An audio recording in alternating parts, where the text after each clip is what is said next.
you guys up. And we are starting in three, two, one. Woo.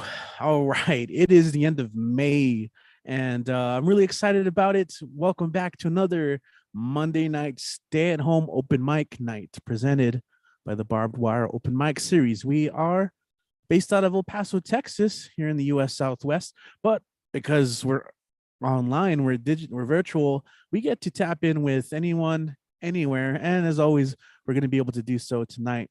So we're going to be traveling all around the US, maybe get a little global as well, international.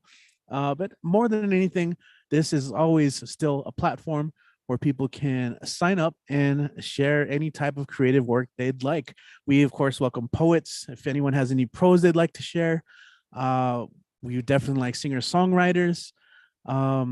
Comedians will, I don't know, case by case. I don't know. Comedy, we've had it before, but sometimes it just doesn't work through Zoom as well. But you know what? It's if you got something you want to share, something you want to say, get off your chest. This is a community. Just do it. Signing up is really easy. So if this is your first time tuning in, hi, welcome. Glad to have you here. Let us know that you are watching and checking it out. Say hello in the chat. We have a live chat if you're live with us. And if you're just watching the replay, that's still excellent. Definitely leave a comment below and just say hi, where are you listening in from? And of course, who did you enjoy? Like, who made you, I don't know, who shocked you? What were some of your favorite lines? Name names and we'll let them know, just because you guys are our audience and it really means so much when you guys get interact with us. And of course, if this is your first time tuning in, definitely take an opportunity to follow everyone who shares their social media pages, or shares ways in which you can support them, either buying a book or attending a workshop. Definitely, you're encouraged to participate in all these things, especially if you can't buy something. Sometimes it's free to follow, it's free to support, it's free to share content, because you never know when someone else's work will be pushed on to someone who really needed it, or it changes someone's life for the better, or you never know. So I think that's one of the beautiful things about art, is we're just creating this digital web of creation and community. So I'm going to shut up now. Each performer here, we got a pretty great list. Each one is going to have 5 to 7 minutes to do their thing. We still have a little bit of room. So if you're watching and perhaps you get a little bit of liquid courage or just digital courage, you can still sign up to perform up until a certain point, and it's really easy. There's a link in the description of the YouTube channel. Other than that, shout out to Andres, who was already here. Welcome, good to have you. And again, if you're listening live, just say, hey, what's up?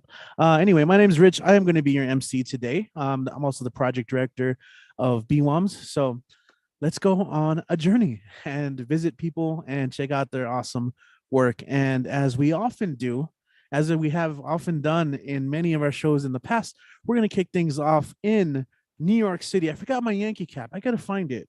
It's somewhere around here. I'm going to find it. But you know what? I'm always going to rep NYC, and I know our first performer does as well. Let's go ahead and welcome back to the stage, Deadpan Lizzie. What is up? Welcome back.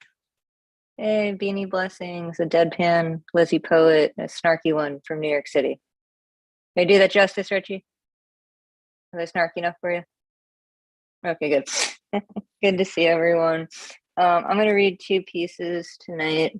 The first one is called No More Accidents Waiting to Happen, Please.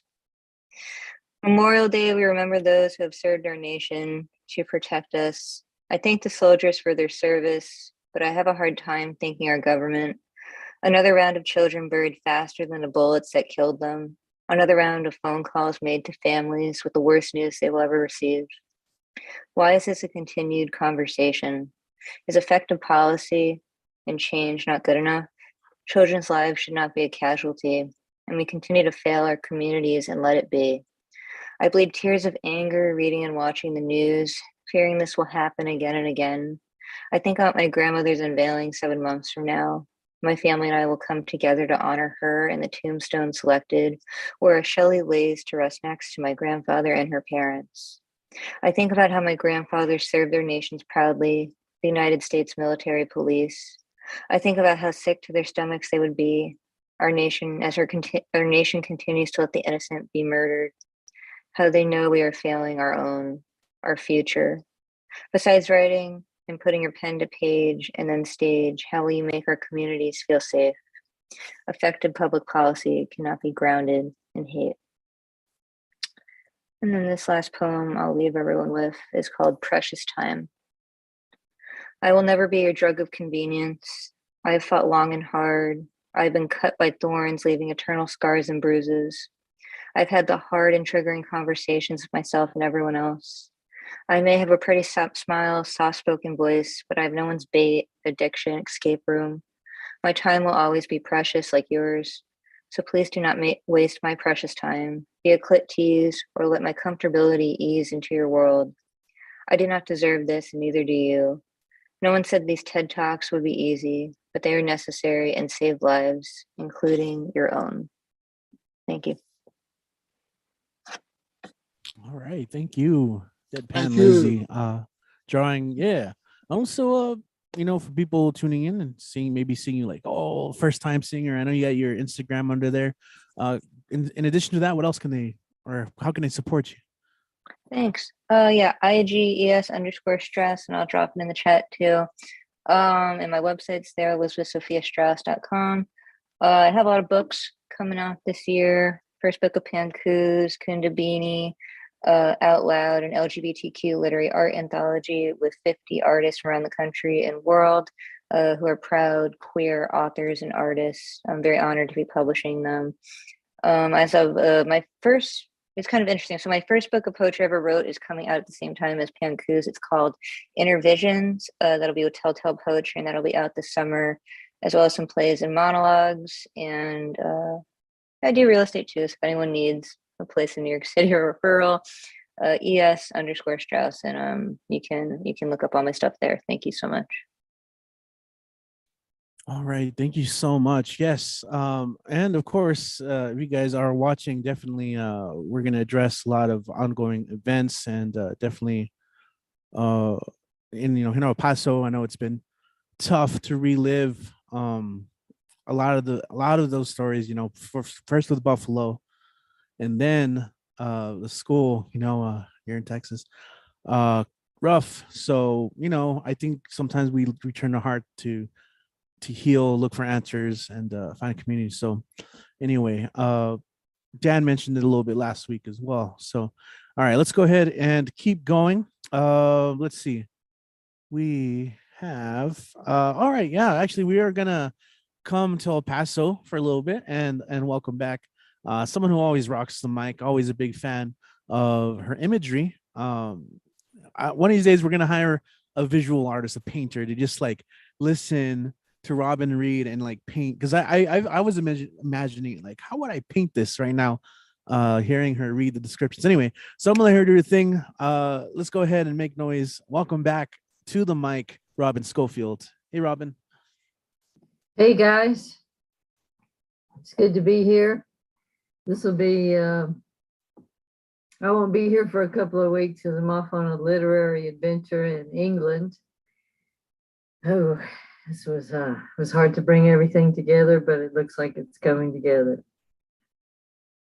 Okay, so I'm going to read some lighter poems out of my book, Flow, which won a little prize from Southwest Book of the Year from the Border Regional Library Association. And this is called Love Song for a Wiseacre. Your eyes are a flock of goats that muddies the spring on Snail Hill, where a shepherd boy no more than 6 carries a kid across. Your brow is an olive tree that blooms white out of red loam in spring, and in the fall, dark fruit weighs down your silver branches. Your hands are a pair of foxes that track the stray snow goose, wintering over in the bosque on the river by El Camino Real. Your arms are spotted horses that roam the Llano Estacado and graze blue grama grass in autumn slants on Indian summer days. Your whiskers are corn stalks in the valley where cranes alight by the thousands, and the scarecrow frightens children in a maze. Your hair is a mountain lion that sleeps in a cave by day, while antelopes scamper down and the raven watches the end. Your skin is a pile of adobe brick that shelters us from dust devils after the mariachis run off when there's still a song to sing. Okay, that's one. And this one is it's something I read in the newspaper back when there were newspapers. I don't know. I don't think we have many anymore. It's called Solar Power. Due to the permanent marring of her tomorrows, a Russian astrologer is suing the United States for $300 million for ruining the natural order of things by NASA's firing a probe named Deep Impact into Comet Temple 1 to see what kind of stuff its ice and dust might be, altering its course, thus sending this woman's horoscope wheeling out of whack, and she demands it back, her Ptolemaic universe in toto, and the bucks to ease the agony of its loss.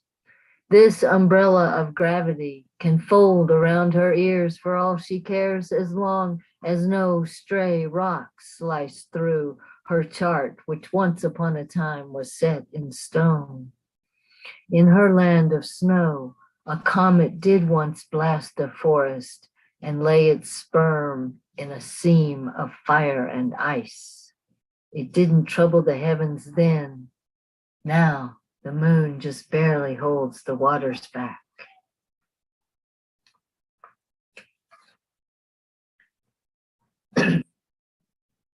And here's a poem about tumblewords. I can't say enough about tumblewords, how good it's been for my writing. And I invite you all to come on Saturdays from 1 to 3 Mountain Daylight Time. Yes. So this is called Unlikely Guy in the Poetry Workshop. Another true story here. He calls himself Twain, literary and laconic moniker, tall, even Lincoln-esque, but unkempt, hands caked with dirt as though he dug out of the grave just yesterday, smelling of it too, sending the young lesbians in black tivas into rants on their own mortality. Then he says, the Etruscans had too many words for divination, haruspices and sulfur and mineral and grit, and he's weeping over his ex and her son. But what could she do when she called and his furies answered in rhyme and meter? All of us are staggered by it as he voices what voices him in two tongues cursed and gifted, dry wit railing against the riddled world. When Donna asks, would you like to lead a workshop? He replies, sure, if I'm not in jail. That was Twain, who used to come to Tumblewords. And then for my cover poem tonight, I picked a random poem out of the big red book of Rumi, translated by Coleman Bark. So it's called Up to the Neck. I sat long enough in fire. Now I am up to the neck in the water of union. You say up to the neck is not enough. Make your head your foot and descend into love. There is no up to the neck union. I say But for the sake of your garden, I sat up to my neck in blood. You say, yes, you escaped the alluring world, but not yourself. You are the magician caught in his own trickery. Cut the breath of self and be silent. Language cannot come from your throat as you choke and go under. Rumi. Thank you all. Yes, awesome. I like a good rumination. Congrats on that literary journey. That sounds fun.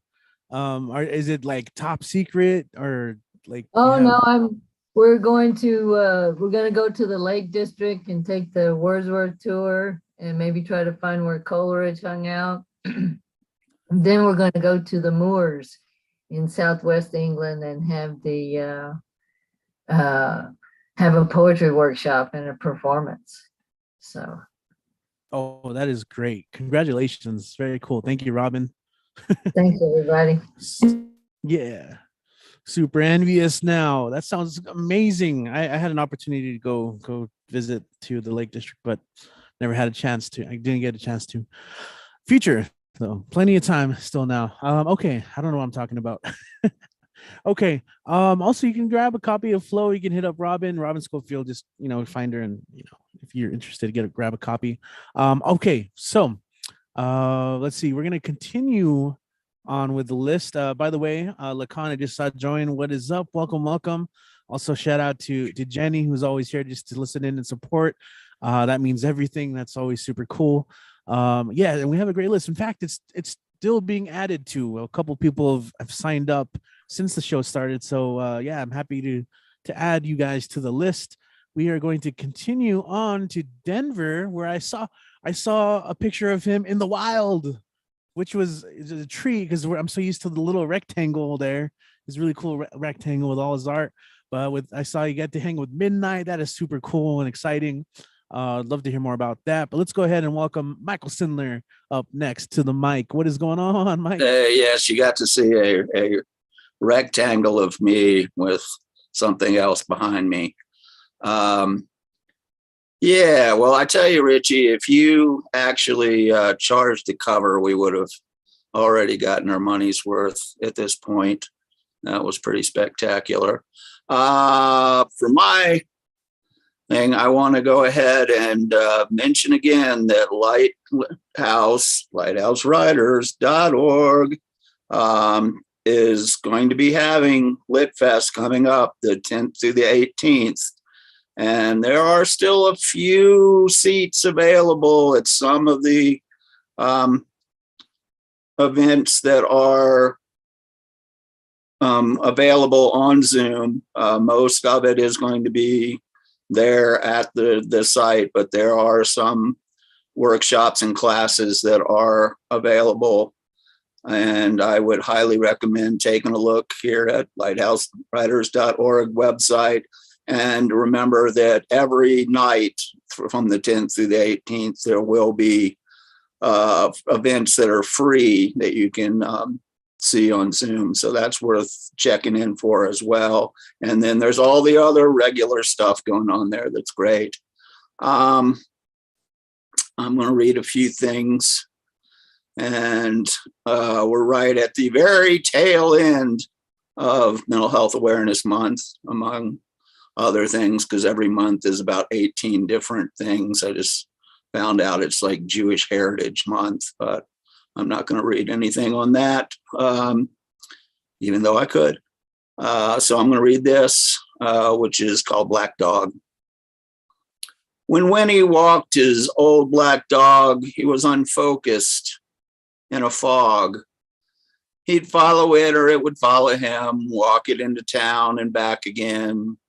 The dog and Winnie were never parted. Where one ended, the other started. The dog kept close, it healed, it stayed, until they laid Winnie in his grave. On that cold and solitary day, the black dog simply faded away. And I was mentioning before we went live that I consider everything to be a prompt. And one of the things I consider most is the bus. And there's one particular bus here in Denver, which we all know and many of us love. And it's my greatest prompt of all. And this is about that. And it's called Theater 15. The 15 bus is living theater, improv performance, tragic comedy. The veteran in flag decorated wheelchair, tiny emotional support dog peeks from inside half zip jacket. The trio in hard worn work clothes, weeks old vests crusted in grime, wide smiles joking in Spanglish, toolboxes wedged between heavy leather boots. How many drunks this ride? How many junkies? Who will be the raging one, bursting level, full of frustration, screaming at hapless driver just doing their job? Easy to pick out the tourists, slack-jawed and effortlessly amazed, straining toward smudged windows, rubbernecking while shrinking away from unsavory local seatmates. Slump-shouldered, exhausted elders, jostled fragile frames perched on walkers, young mothers dragging folded strollers, babies cradled precariously on one arm. Each stop, a new cast member's entrance and another performer's exit toward some cryptic, dogged, or daring pursuit. The show never stops nor ceases to astound, just reverses direction and begins another act. And for the last of my stuff,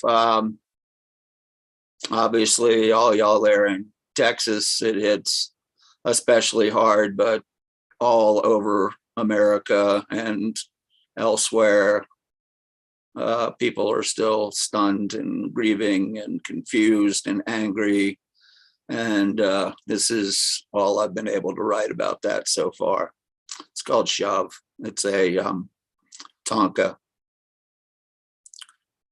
Take hopes and prayers, hypocrites, lame excuses, shove them up your ass. School shootings every week. Lives matter more than your guns. Okay, and that being said, it is time for Kit to go look around for something else if he thought he was going to do this, but he should know that I'm going to immediately start reading the great Wilfred Owen. And so I'm not going to put the hat on just because I just feel like I shouldn't for this. And I'm one of these people, I just cannot bring myself to say Happy Memorial Day, because I don't think it's happy. I think it's solemn. And so, you know, my respect. And this is called The Next War. And it has an epigraph, which is, war is a joke for me and you, while we know such dreams are true. Siegfried Sassoon. Out there, we've walked quite friendly up to death, sat down and eaten with him cool and bland, pardoned his spilling mess tins in our hands. We've sniffed the green, thick odor of his breath. Our eyes wept, but our courage didn't writhe. He spat at us with bullets and he's coughed, shrapnel. We chorused when he sang aloft. We whistled while he shaved us with his scythe. Oh, death was never enemy of ours. We laughed at him. We leagued with him, old chum. No soldiers paid to kick against his powers. We laughed, knowing that better men would come and greater wars. When each proud fighter brags, he wars on death for lives, not men, for flags. And I'm going to read another, which to me is one of my two favorite Wilfred Owen poems, and this is Anthem for Dead Youth. Passing, what minute bells for those who die so fast. Solemn, the only monstrous anger of our guns, blind insolence, iron. Let the majestic insults of their iron mouths, requiem, be as the priest words of their burials. Learn organs for the old requiem. Of choristers and holy music, none. And the hiss lonely, the long drawn wail of high, far sailing shells to light. What candles may we hold for those lost souls? Not in the hands of boys, but in their eyes shine the tapers, the holy tapers, candles shall many candles shine, and love will light them, holy flames too. And women widespreaded arms shall be their wreaths, and pallor girls' cheeks shall be their palls.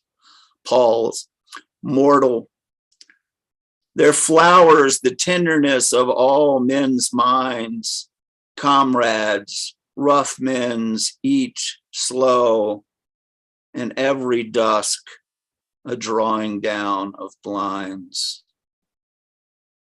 Okay, thank you very much.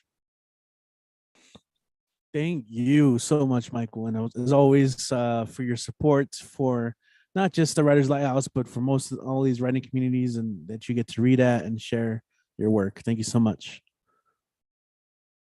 And oh, did you want to add one? Yeah, more thing? I did want to just mention, I forgot all about it. I am going to put it here in the chat. I actually am on the 3rd. Yeah, on the 3rd, I'm featuring at Reach Arts open mics. If anybody wants to come by and check that out, all the stuff's here in the chat for that. Very cool. Thank you for that. Yes, I usually ask too. I'm like, is there anything dang it. Anyway, yes, that is awesome. Thank you for sharing that. Let me try and copy paste some of that too on the YouTube page. All right, cool.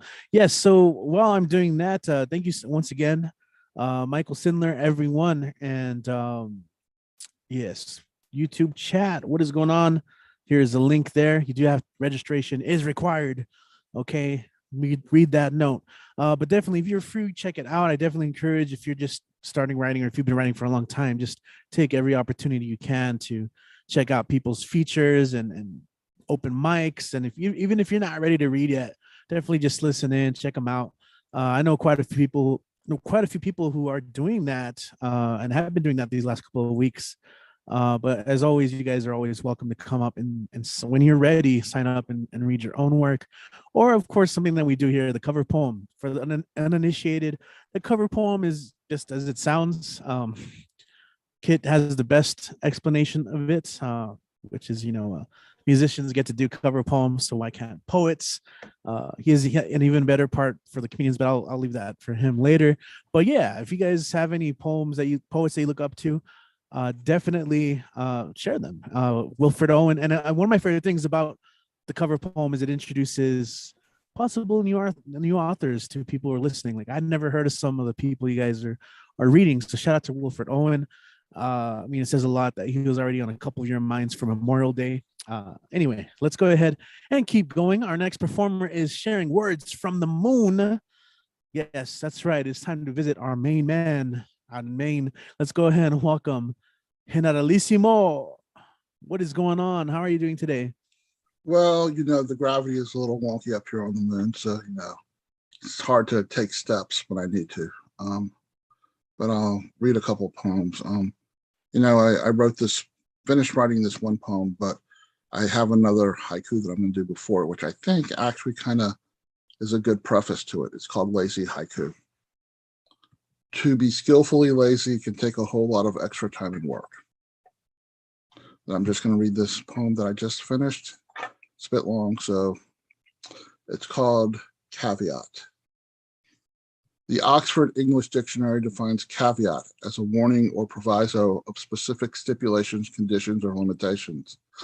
The Merriam-Webster Dictionary defines caveat as a warning enjoining one from certain acts or practices. I do not feel comfortable utilizing the word caveat. It's one of those words that sounds like it should only be spoken by people with PhDs. I've thought about using it in quite a few poems only to decide against it after looking up the definition. In essence, a caveat is circumstances that allow someone to not follow a rule or procedure, basically an exemption or walk around. Caveat is a word often easily used to replace the word excuse, and I am an expert at making excuses that don't cut the mustard. So after I backed my car from the garage the other day, I turned on the radio to NPR and decided to set my iTunes on my iPhone to Stevie Wonder because I wasn't in the mood to listen to a report about the latest mass shooting. If I'm having a bad day, do I get an exemption from listening to another story about a mass shooting? Was the fact that a prescription medication cost suddenly rose from $12 to $218 per month a caveat for me to avoid listening to this news story that almost seems commonplace due to its frequency of occurrence?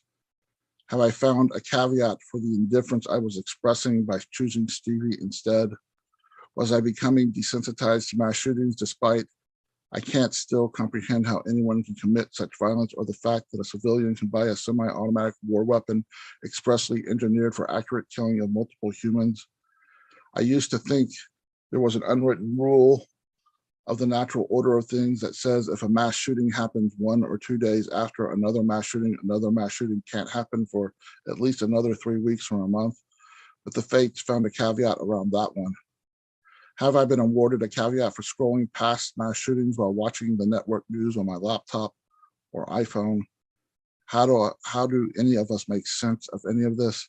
Is there a caveat that allows us to decide one mass shooting is worse than another when it happens at a school rather than a church or synagogue or mosque or gay bar or grocery store or music festival? How about whether the mass shooting happened at a high school, middle school, or elementary school? How about a mass shooting of hate about race, religion, sexual orientation, or a combination thereof? Do I live in a country where the inalienable right to have caveats where caveats should not exist exists? There are no caveats or excuses for all these mass shootings. There are no caveats or excuses for indifference expressed by our elected officials who write laws that should make our schools and grocery stores and malls and other public spaces safer. Their indifference is not a caveat or excuse for our indifference. Simply put, there is no excuse for any of it anymore. Thank you.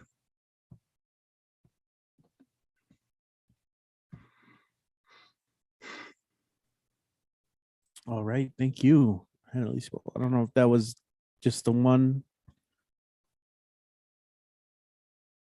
That was it. All right. I had the haiku cool. and then that. Okay. Yes, appreciate that. Did you have any shows coming up you want to promote? Yes, I will put it all in the chat. I actually have it in the chat right now, and it's on the 6th is the next Cafe Generalissimo, and on the 11th I will be doing Dumping Grounds. And all that's up there, and also how to buy my book. Thank you, everyone. Awesome. Thank you. Thank you, Richie. Thank you, Kit, and thank you, Robin, for giving us Kit. Love it. Every time I love it. Yes, so check out features, and then I'll also copy and paste that to put on YouTube. Check out Cafe Generalissimo. I've been trying to make it. Now that I'm in summer vacation, I feel like I can do it. And also, hey, it's my birthday, June 6th. Maybe I'll just go make an appearance with my looper or something. Cool.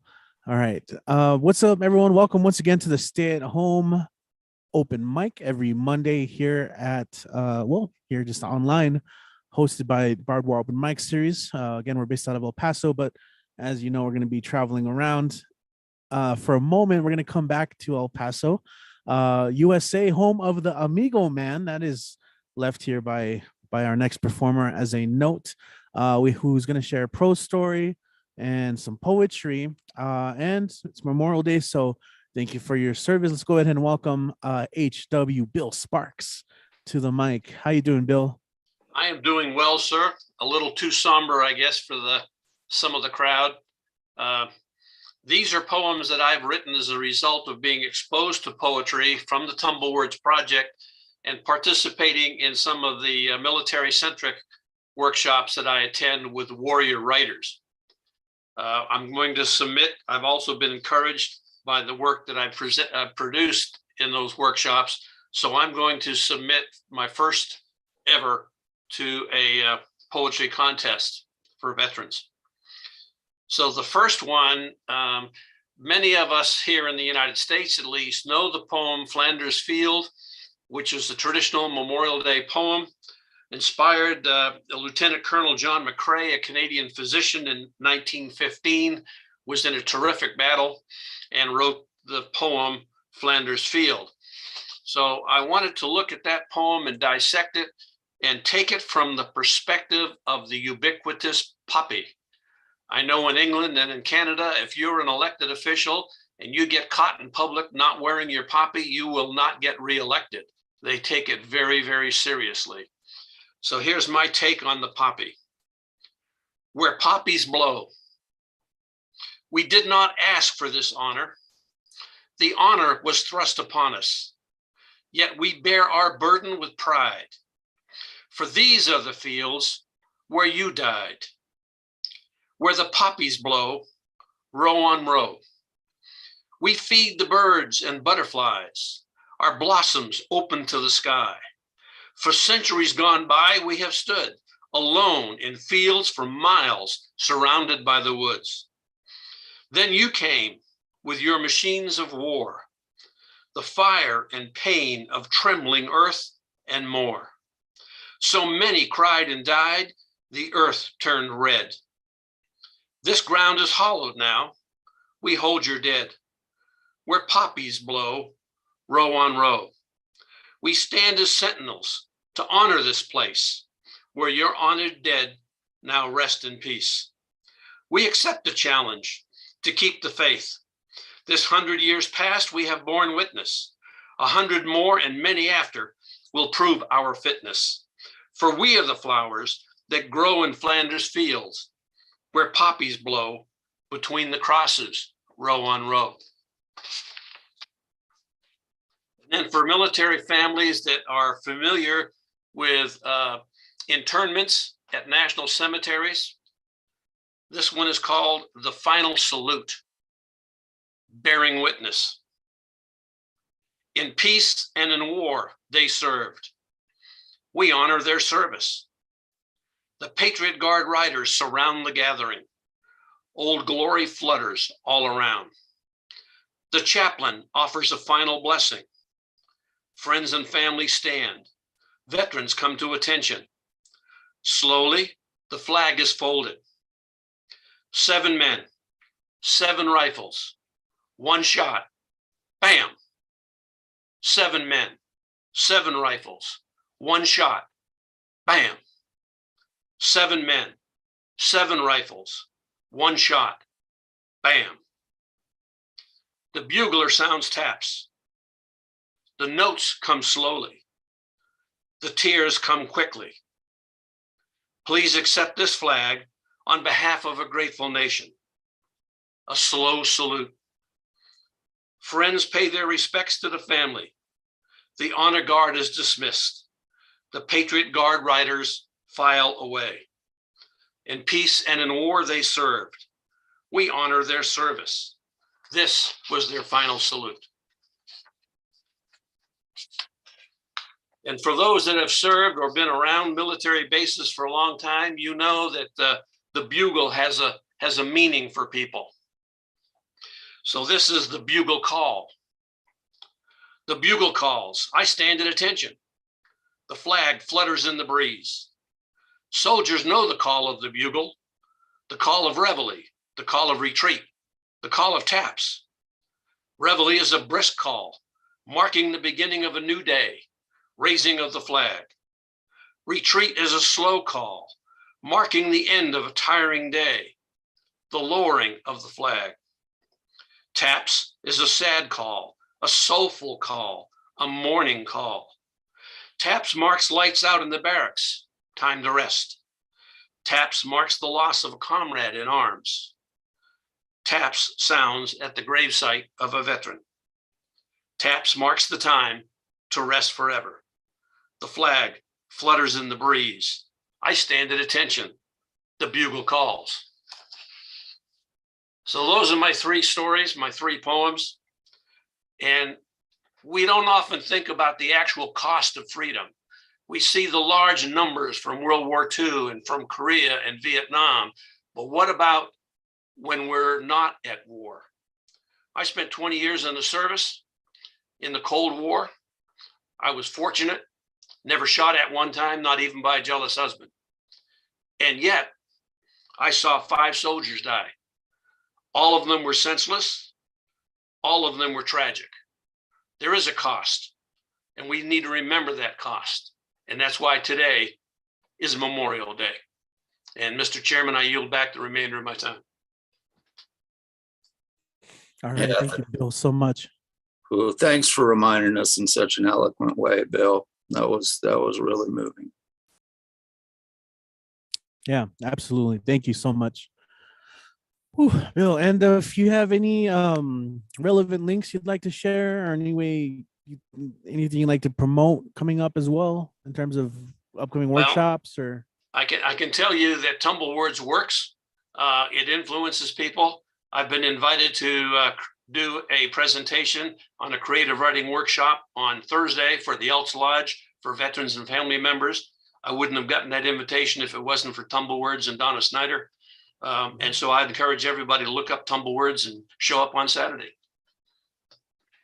perfect. Yeah, Tumble Words works. Yeah, if you ever have a chance to check it out, Saturdays 1 p.m. to 3 p.m. Mountain Daylight Time. We heard it earlier from Robin. And it will not be the last time either. Yes, appreciate that. All right, we are going to continue. It's been a really great show. It's running really smooth right now. So looking forward to it. Let's go ahead and go to Windsor, Canada, where we have a returning poet and performer. He has his own YouTube channel, and I'll let him promote that if you want to promote it now or after you perform. Yes, But let's go ahead and welcome back to the stage, Zom Conto. What is up? Thank you so much. Always such a great thing being around poets and creatives. It's a blessing. The first one I'll do is entitled God's Eyelashes. For a second, I took my eyes away from the sky. Now I see how I missed something happening. I missed God wink at your smile and blink for a while and leave butterfly earthquakes in your childlike eyes. I guess I was distracted by the reflection of the sun inside them. I was studying to see if the heat could withstand the stare down, when each single ray walks down inside them and finds a raging fire unlike the sun could ever dream. When the sun sees its own reflection in anything else other than water. Its first challenge, as if seeing this version of itself through a mirror made of pure diamonds. Then I saw you smile wider, and I thought, well, that's kind of odd. And then a cloud covered the sun like an eclipse. It was God. That is how I noticed God's reflection on your strawberry lips. I turned around and was amazed. They say, look away when God appears, but I took in God's shapeless form and felt myself burst with the entire unwritten infinite cosmos. I was taken to the utmost, and the only other beings were me and you. And I remember just thinking, if God does this every morning, then a siren warning or something, because when God blinks, God's eyelashes will cause highway crashes as comets fall out of the sky in the dark night. When God winks, the impact leaves the whole universe less intact and shakes the Milky Way so hard that it gushes into black holes and leaves the sky lactose intolerant. I remember thinking, if God does this every day, then this planet is in trouble. I've always dreamed you suckling a child who won't show their face to me in my dreams. Her beauty is still being put together from the veins of medicinal leaves. And I think I've never held actual pearls in my palms, but I suspect your eyes are pearls. And if the universe granted me a chance to watch over them, I'll probably poke them gently, tip them from their sockets into my hands. Leave you blind for an eternity. Be selfish. Keep staring at them in my palms until they reveal exactly what you saw in me. Because you stared at me so expensively, like pearls. I'll be too slow to remove my eyes and place them next to you until I memorized the maps of all the places in the world that those pearls in my palms hope to see. And then go back into your past and see every lucky mat that had the song of those lucky feet when you rubbed them on them after a day of holding up your resilient bones. I'll treat those pearls like a pair of crystal balls, reading inside them my future, divining in them the pain that you have seen, feeling the texture of your language of sorrow. So that if we speak again tomorrow, I can choose words according to your every emotion, every curve of it, and learn what hurts in the gut sense of words. So that I never, ever punch you there, even with a mistaken elbow. Thank you. If I still have time, a quick second one would be, this was for Red Nose Day, a day in the celebration of, not celebration, but to bring awareness to child poverty across the world. So I thought Red Nose Day, I just thought red bloody nose. We live in a world where children don't get to be children anymore,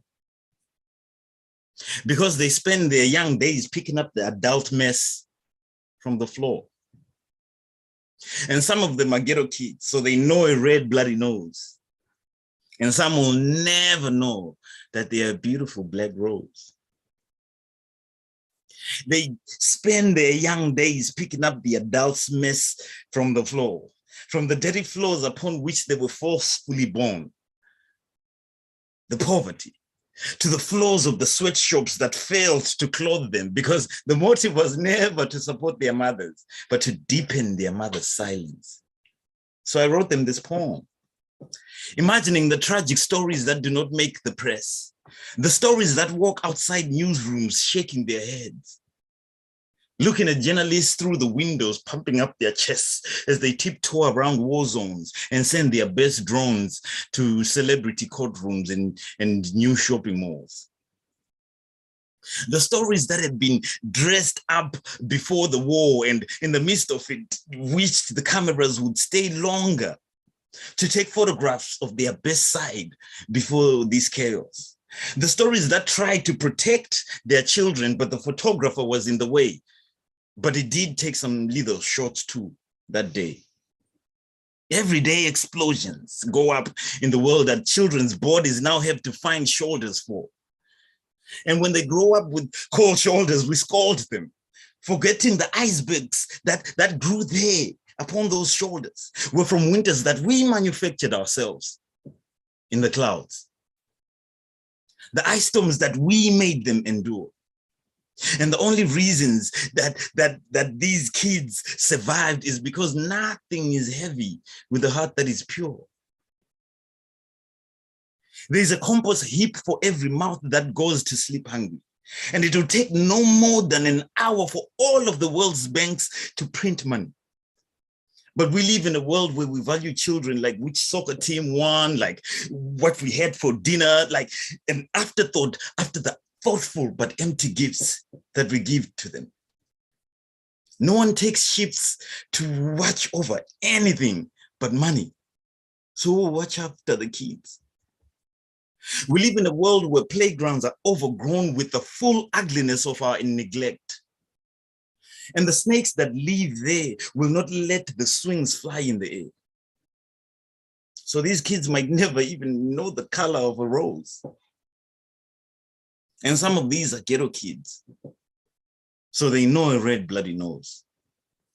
Thank you so much. Oh man, thank you so much. So really quick, for people hearing you for the first time, how can they follow you online in your work and support you? Okay, I will put my IG and my YouTube. I'm still, I just retrieved my YouTube. I had forgotten about it. You know, I'm one of those guys that are anti-technology until technology laughs back, and and there's nothing that moves without it. So I've been trying to revive all of these things that I had neglected. And if you join, there's a whole group of very talented and spirited poets that I hang with. You know, we're always doing this beautiful stuff like drumming and just all of this amazing energy. And it would be nice if we could somehow, because these days we can open up these spaces, right? Where like on a certain day, I invite you and I say, these are the beautiful souls I was talking about. And you watch them also just going crazy and being themselves and drumming, and we all join in like this universal drum on air. It'll be wonderful. So anyway, if you just please check out my stuff, only for us to keep our connection going. Thank you so much. I appreciate it. Yes, absolutely. There it is. That's the key word right there. Connection. You know, it's so beautiful. In fact, I just followed your YouTube channel and I went ahead and shared that as well to everyone watching on YouTube on our live stream. So yes, very cool. Looking forward to the content that you post on there. And yes, you're always welcome back whenever you have a chance. Windsor in the house. Glad to have you, Zonkonto. And also, cheers to everyone watching on YouTube once again. Glad to have you guys here. We have a pretty good list still tonight, so we're gonna have some fun. Try not to rush through it, but we're gonna go ahead and welcome back a performer who doesn't get to make it often, but when he does, it's always a real treat and always has something very meaningful to share through his words and his music. And yeah, we're gonna travel a little bit west and go northwest, in fact, and go to Seattle and visit our friend Joski. See what's going on, Joski. Welcome back to the Stay at Home Open Mic. Glad to see you, my friend.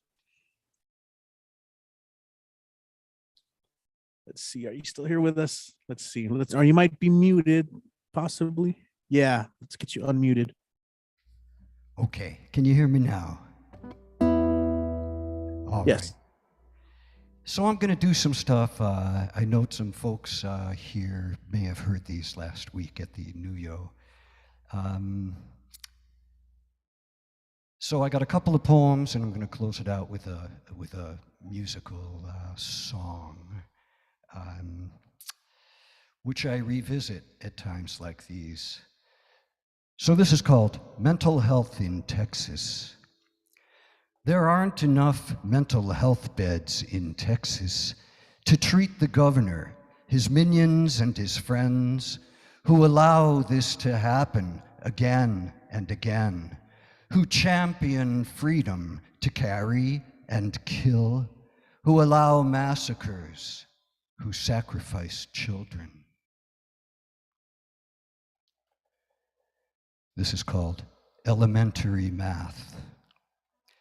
He was 18 for 8 days, bought 2 AR-15s, murdered 19 plus 2. It's elementary math. Add guns, subtract children.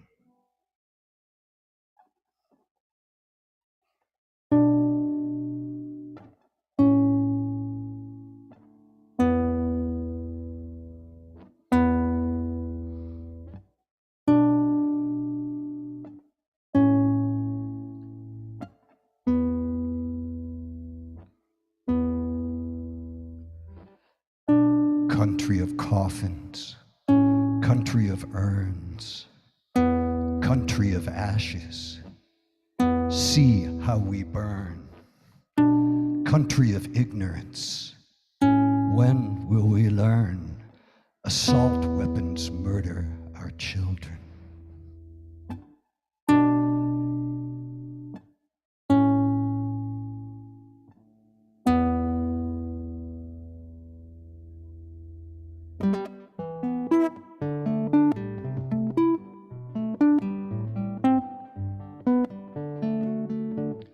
Shoot us in the sunshine, shoot us in the rain, shoot us for the color of our skin. Shoot us at the station, shoot us on the train. You try to defend it with the Second Amendment. Shoot us when we're young, shoot us when we're old, shoot us when we got no hand to hold. Shoot us in the dark, shoot us in the cold. You try to defend it with the Second Amendment, but I can't understand. There's blood upon this land, but love and hope won't die. So fuck you, shooter.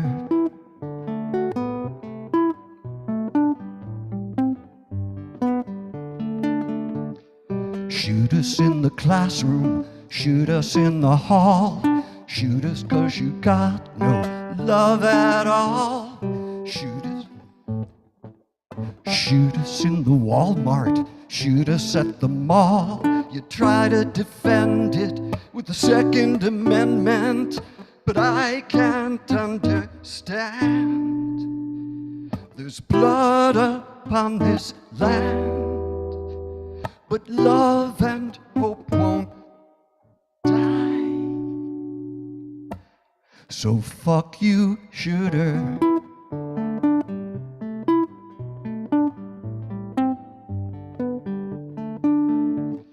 Shoot us in a church, mosque or synagogue. Shoot us when our God say na na na. Shoot us in the sunshine, shoot us in the rain. Shoot us for the color of our skin, but I can't understand. So fuck you, shooter.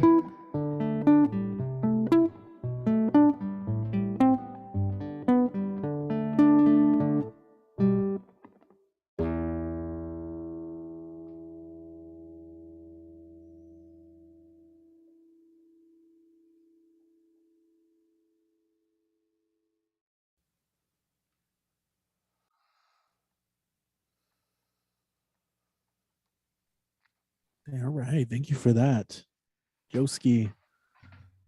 As I mentioned, always coming through with meaningful contributions. Is there anything else you'd like to share? Well, you know, I got more. Can I lay out another tune? Is that all right? Yeah, please. Yeah. Let's go and get one more. Okay. Okay, thank you for that. So this is called, something I wrote called Impressions of Two Trials, or Justice in America.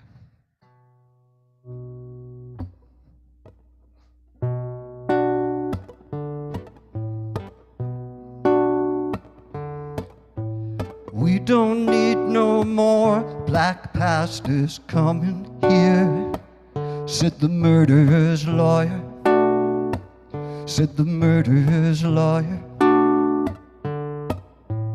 Unholy Trinity, Father, Son, and neighbor, self-appointed posse, hunting a black jogger. Tried by a posse, citizens arrested hard, arrested death. We're talking justice in America, justice in America. We're watching justice in America.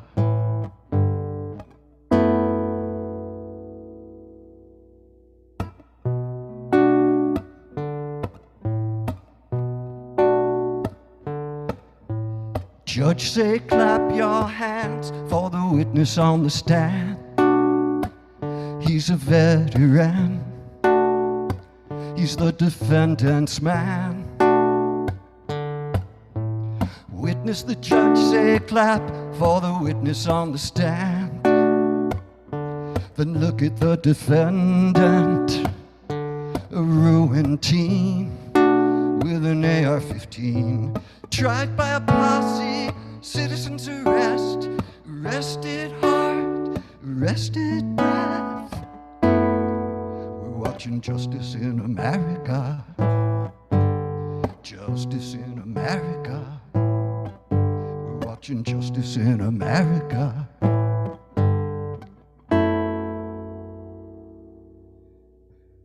Whips and chains of history, never far behind.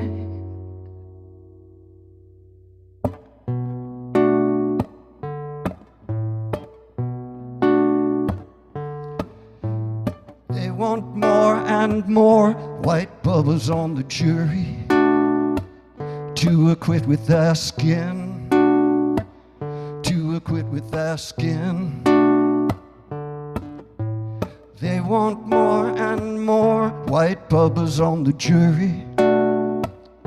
11 out of 12 ain't enough for them. Tried by a posse, citizens arrest, arrested heart, arrested breath.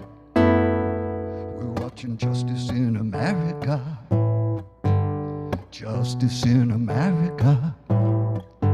Watching justice in America.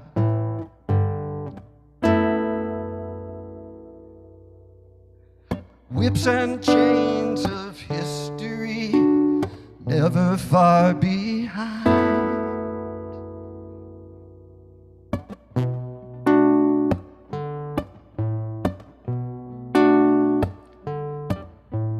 Racist lawyer, biased judge, spouting their supremacist grudge.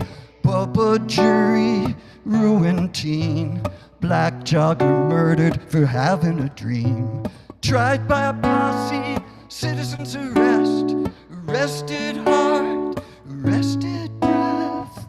We're watching justice in America, justice in America. Watching justice in America.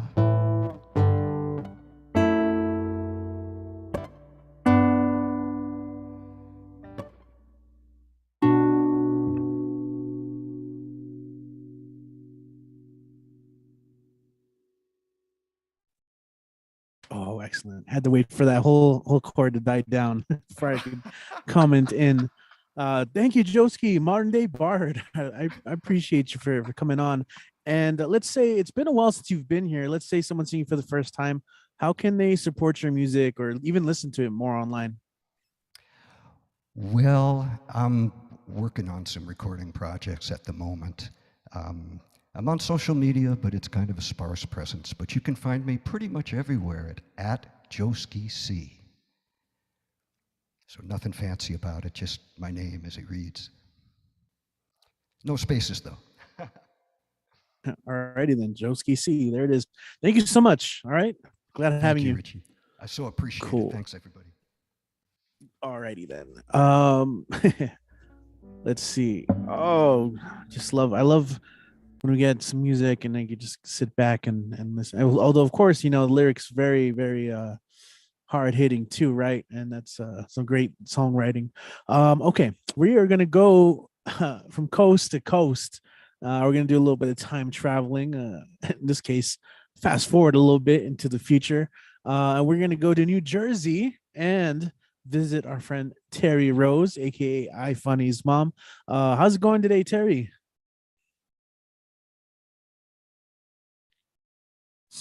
I didn't realize I was on mute. I'm good. How are you doing? Pretty well. Thank you for asking. Appreciate This it. is my cover of my book behind my head here. Try to get out of the way so you can see it.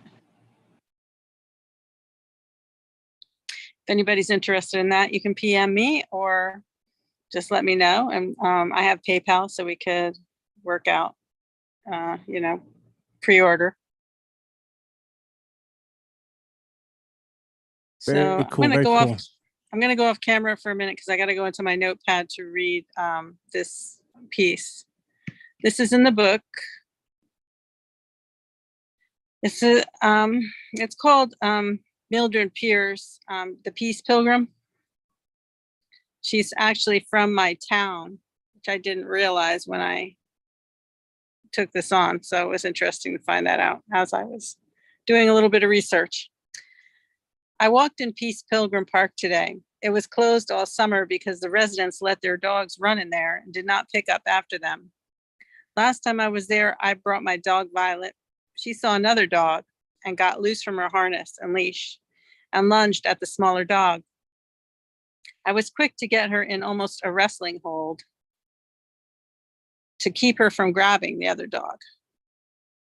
Violet likes to take her toys and rip out the stuffing and dismantle anything that can be torn apart or taken apart. I was afraid of what she would do to the smaller dog.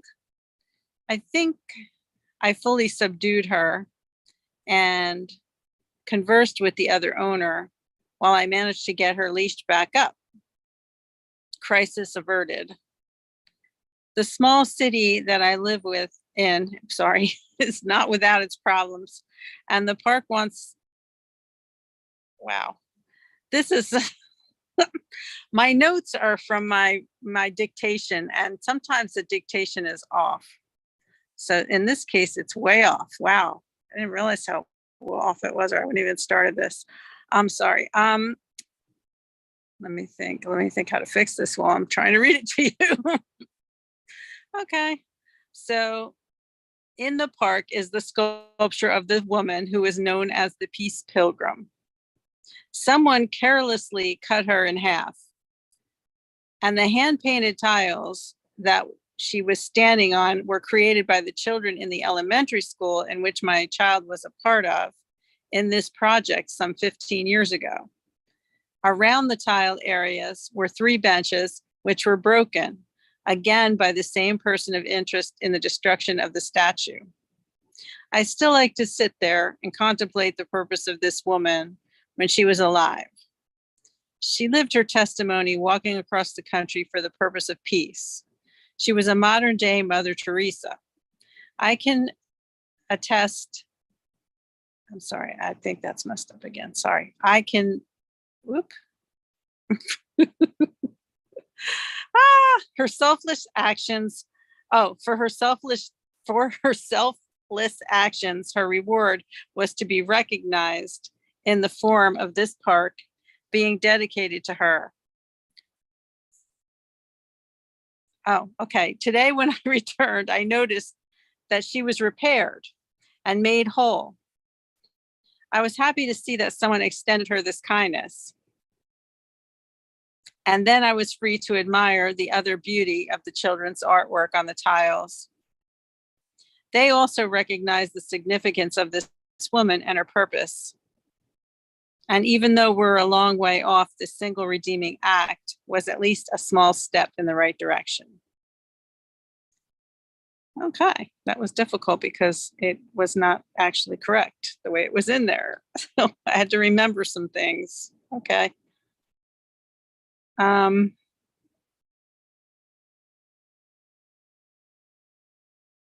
don't know if I want to do another one or not, because it's kind of like that kind of a theme. I mean, it's up to you. Anything else I do, it's not really gonna flow with it. But I think I missed to read about this woman and the factual part of her before I started that piece. Here it is. Okay, so this is what follows. Mildred Norman, Peace Pilgrim, July 18th, 1908 to July 7th, 1981. American spiritual teacher, mystic, pacifist, vegetarian activist, and peace activist. In 1952, she became the first woman to walk the entire length of the Appalachian Trail in one season. It was a 28-year walk. Her goal was walking across the entire country for peace. She only owned what she wore and carried and walked until she was given shelter and fasted until given food. She didn't ask. It was given without asking. She said, people are good. There's a spark of good in everybody.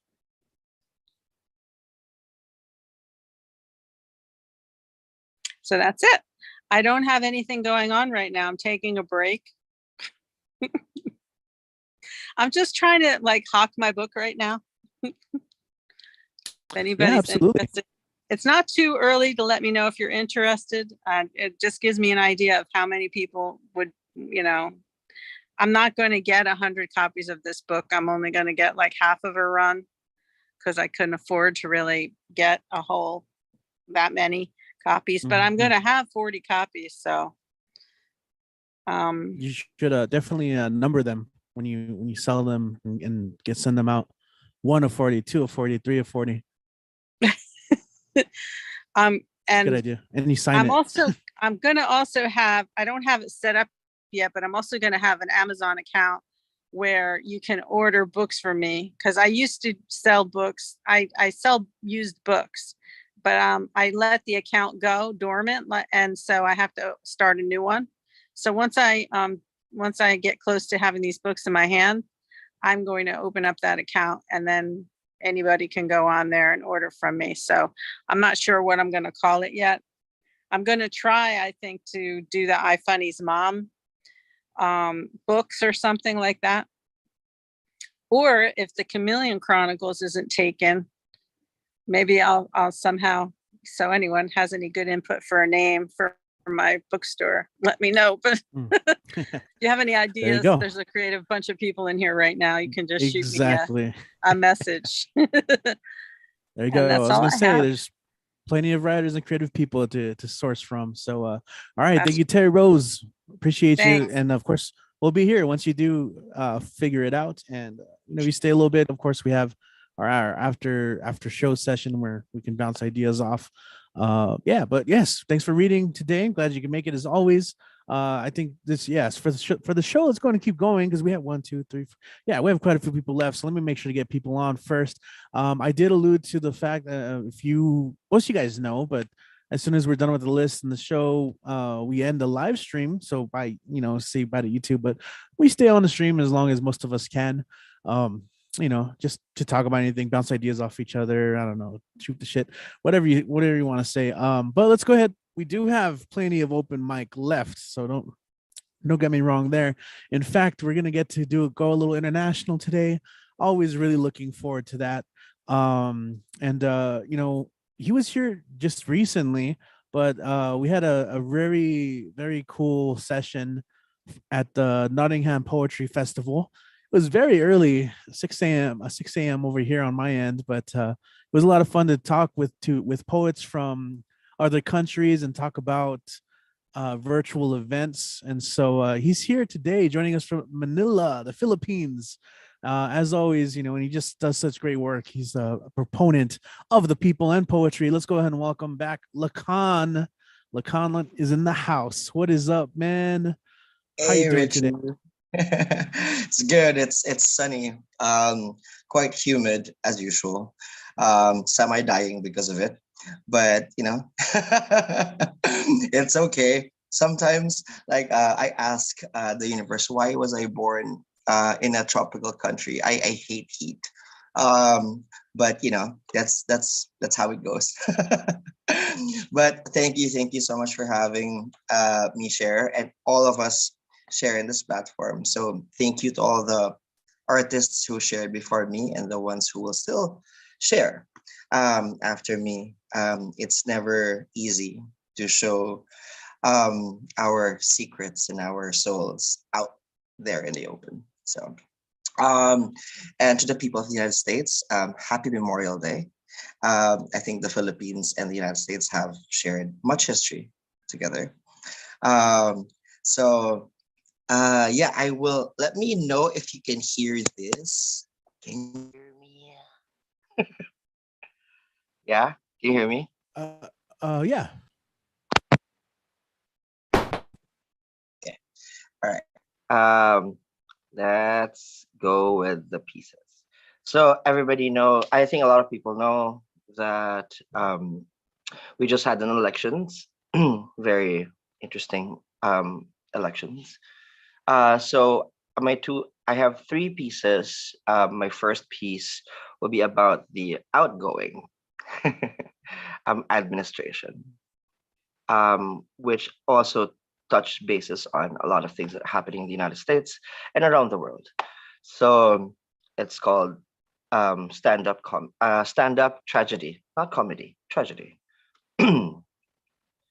Smile me to slide a bullet on an amnesia emptied sulfur on a cadaver shot with a humor to foil by loading a foil in a pocket full comedy.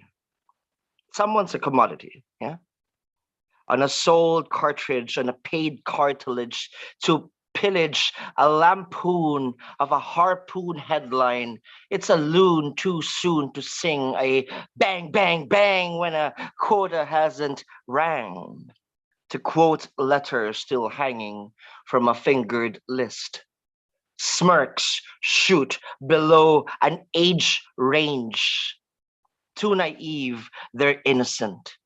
In comes the no consent, sent by lies too funny. Warrants become a joke. War rants in barrels of backsliding cackles, barreling puns like a stationary to bury dead bodies.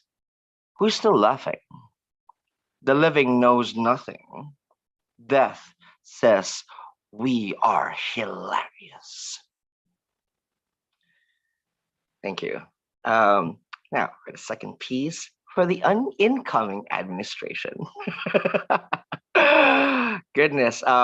Hopefully, I don't get too much in the headlines here or somewhere for my poetry, but that's. Whew, I value my life, people. So, okay. The title's called Gun Up. It takes 3,500 feet on a second to kill a head. A divisive crack of a knuckle breaking a narrative being free. Bending a dignity feels good. It's better than a drug, loaded to be pulled by a corroded finger closer to a faceless denial, 1 gram of lie at a time. To meta lies fervor like a candid sulfur in the corner of a brain. Too addicted to being sane, cheeks shake like it seeks a pain, but guilt is nameless. Crashed to push a sin holier than pining nails tracing across to cross out freedom like it's a right, pointing to be left behind when a bullet lets a bullshit get shot on a skull too naive. Angels laugh. The devil can wear a joke on a wool to fool the lambs. Bang is a good bang of a mind. Blisters can drop dead on a sky, scratched by palms up like a hobby to blame liberty, handed to a fiend with a fire with the wrong gas, whose aim is to be a tripper, happy to kill, living death that dies life on the worn pavement, faking service like a sellout, paid by snorting odes, springing from a magazine, barreling like a headline after, asking, who's the victim? When the muzzle notches a crowd to run with their borrowed skin, with a sniper gripped a grin on his jaw, soaked on a cartridge that slayed its own played righteousness. hypocrisy executes the gullible. Right. Thank you. Third piece. So I just talked about like lots of shots and lots of death. So I would like to end it if I have time. Richie, is it okay? Yeah. I'd like to do some. I think Memorial Day, and Independence Days and other nationalistic holidays are not just meant to remember the lives we lost, but the people who got left behind from it. So let's celebrate that as well.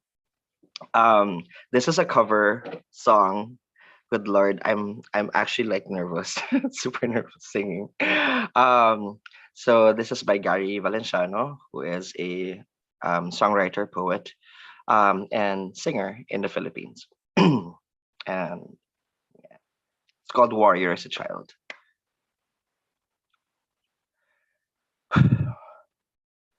Lately, I've been winning battles left and right, but even winners can get losing in a fight. People say that I'm amazing, I'm strong beyond my years, but they don't see inside of me.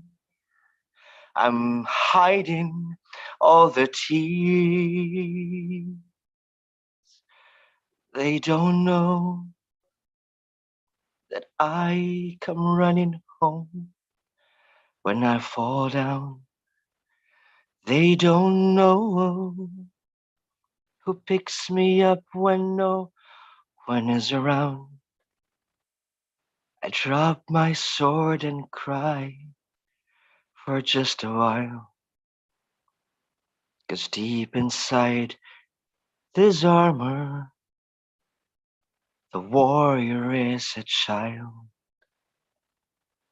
unafraid because his armor is the best. But even soldiers need a quiet place to rest. People say that I'm amazing, I never face retreat, but they don't see inside of me the enemies, how they lay me at their feet. They don't know that I come running home when I fall down. They don't know who picks me up when no one is around. I drop my sword and cry for just a while, 'cause deep inside this armor, 'cause deep inside this armor, the warrior is a child. Maraming salamat. Thank you very much, everyone. Excellent. Thank you. Really quick before you take off, anything you'd like to promote or share for our audience tonight? Oh, yeah. Okay. Back to my normal speaker because I can't hear anything when it's plugged. So, like to plug, of course. Please visit poetryglobalnetwork.com, and also we have our socials: Instagram, Facebook, and also please attend other platforms like the New Year Weekend. Of course, this one. Hello, we're here. And of course, also Fire and Dust in the UK, Spoken Word World in Paris, Kotaba in Japan, Unmesh, Sidewalk Beirut, and all that. Because these things, these platforms, they're our homes. So if we don't support them, we will lose these homes. And where do we go? So, maraming salamat. Thank you very much, everyone. Awesome. Thank you so much. Preach. No, it's true. Like for so many of us, we've barely touched the surface of like what's available online, and the international ones are so crazy. Like I learned a little bit more about some of them, and if you guys have an opportunity, definitely look into that. Poetry Global Network is a good start, just to be kept in the loop with and get to meet other people involved with these communities. I know Finn Bell also has a show. It's Parola now, which is pretty exciting, but interviewing writers and people involved in communities, of course, people we know and people we don't. So as far as this mic goes, we are going to go ahead and head back to El Paso and for tonight. And of course, one of our all-stars who delivered one of my favorite performances this past week when they finally got to share their poem in front of people that needed to hear it. So anyway, let's go ahead and welcome the MV Lee. That's right. You guys already know it's Lee Martinez Soto. What is up, Lee? Hello. Hey. So I have three poems today. I'll start with something old, first in Spanish, then in English, and this is called En la punta de la lengua. En la punta de la lengua se incendia una chispa, llamarada de memorias arraigadas a detalles minuciosos, irrelevantes al ser comparados con las cosas que ya no recuerdo de ti, tu voz, tu risa, tus historias. Con la punta de la lengua evoco las arrugas de tus manos, amasando el maíz, la harina, rememoro el olor de tu cocina y su sazón inimitable. Desde la punta de la lengua se encienden recuerdos, la punta de tus dedos quemados, ásperos, acostumbrados ya a darle la vuelta a las tortillas y a los años y a estas historias olvidadas. Pero recuerdo tu cocina, el sabor de tu comida, y de la punta de la lengua conjuro el sonido de tu risa, de tu voz, y recreo historias nuevas con tu nombre quemado en ellas como tus tortillas. At the tip of the tongue, a spark is ignited, flash of memories rooted in minute details, irrelevant when compared with the parts of you I can no longer remember, your voice, your laughter, your stories. From the tip of my tongue, I conjure the wrinkles of your hands, kneading the corn masa and flour, evoking the smell of your kitchen and its inimitable flavor. From the tip of the tongue, memories light up, the tips of your fingers, burned, rough, accustomed already to turning over the tortillas, turning over the years, turning over these forgotten stories. But I remember your kitchen, the taste of your food. And from the tip of the tongue, I conjure the sound of your laughter, of your voice, and I recreate new stories with your name, burnt onto them like your tortillas. That was one. Then I have this one that we wrote for the workshop that I gave for the Borderland Rainbow Center 2 weeks ago, about writing from your shadow self. So this is called Hey You. Hey You, the echo of me spoken into light, twisted mirror image of who you are inside. I remember the faint outlines of memories you had hoped to bury here in this cemetery plot of remembrances, underwater grave of regrets, where you had hoped I lay, perhaps dormant, perhaps death.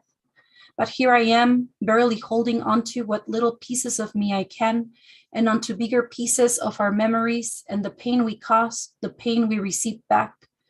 Do you remember nails against our skin? I can still feel them, the rusted pins you dug into and out of us, scarred in vivid pieces and blush on your healed flesh and blood, but remained wide open on my skin of shadows.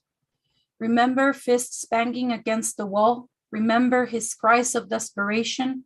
I do. You buried it deep, 6 feet down underground in gravel, starved soil. Remember his shaking voice, a quiver in his throat, adolescent cry? I do. He held his crumbling childhood together only long enough so you would not fall. Aren't you ashamed? Aren't you afraid? I am. The creeping, freezing waves of guilt and shame have left me stranded under these icy waters of no tomorrows. Could you hold my hand? Drag me out of this earth, away from this cold, make a space on your makeshift raft so that I may too survive? Don't worry, we'll talk about it all once I'm safe.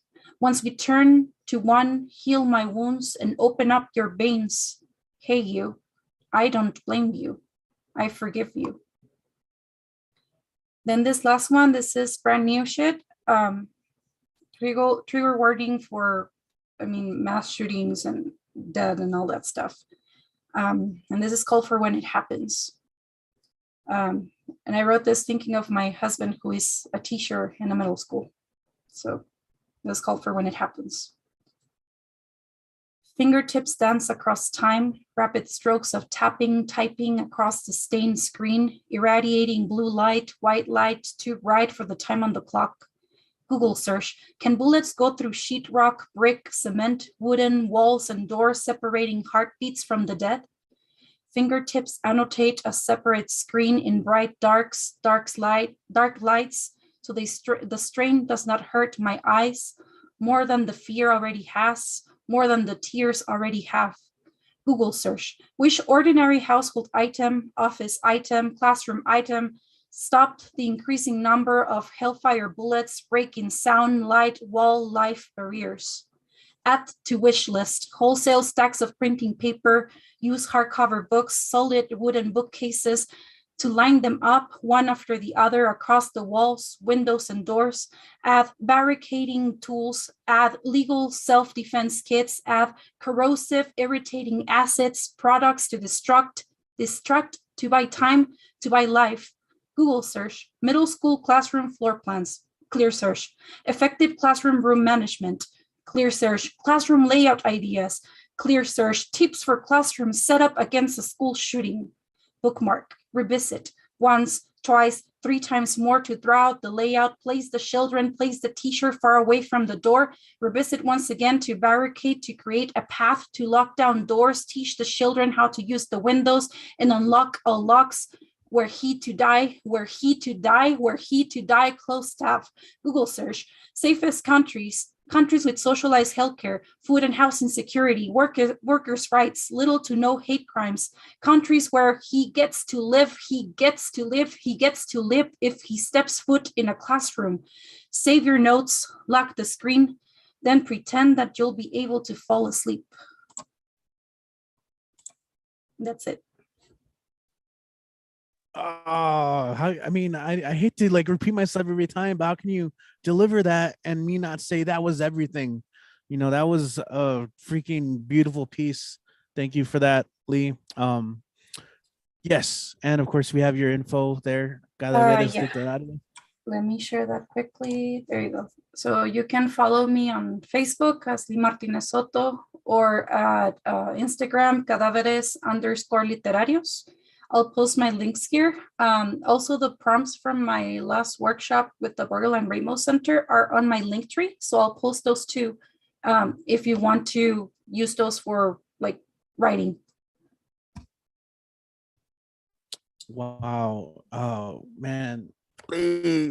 Oh, great work as always. But that last one, ooh, feeling that. Thank you. Yeah. So, yeah, and lots of love as well. And there's a reason why you are MV Lee. Hey, Andres, also checking out on YouTube. All right. How do we go on from that? Okay. Recompose. Take a swig of coffee. Breath. Into the mic. Into the camera. Okay. That was Lee Martinez Soto, everyone. You already know. Okay. Our next performer is so positively bright. I need shades. That's right. We're going to go to Washington, D.C., where we're going to visit Mr. Ed Poetastic. What's going on, Ed, in the house? Thank you. How you doing, man? I'm doing X to my brother from down the that with words like thunder, like no other. Thank you so much for making my Mondays. Oh, thank you, Richie, for making my Mondays. Thank you, you and all for the wonderful wordplay. What more can I say? All right. Thanks for making my gray clouds go away. All right. My name is Ed Potastical, and I feel fantastic. Please get a time to join my rhyme for all for sublime. I got 6 jokes and 3 poems, so you know they're going to rhyme. The first joke is, why did the mole backed up traffic? He couldn't see the signs. Why did the beaver hate coming home? He kept on knocking on wood. What did the rabbit said about the Easter bunny? He's just too hopping mad.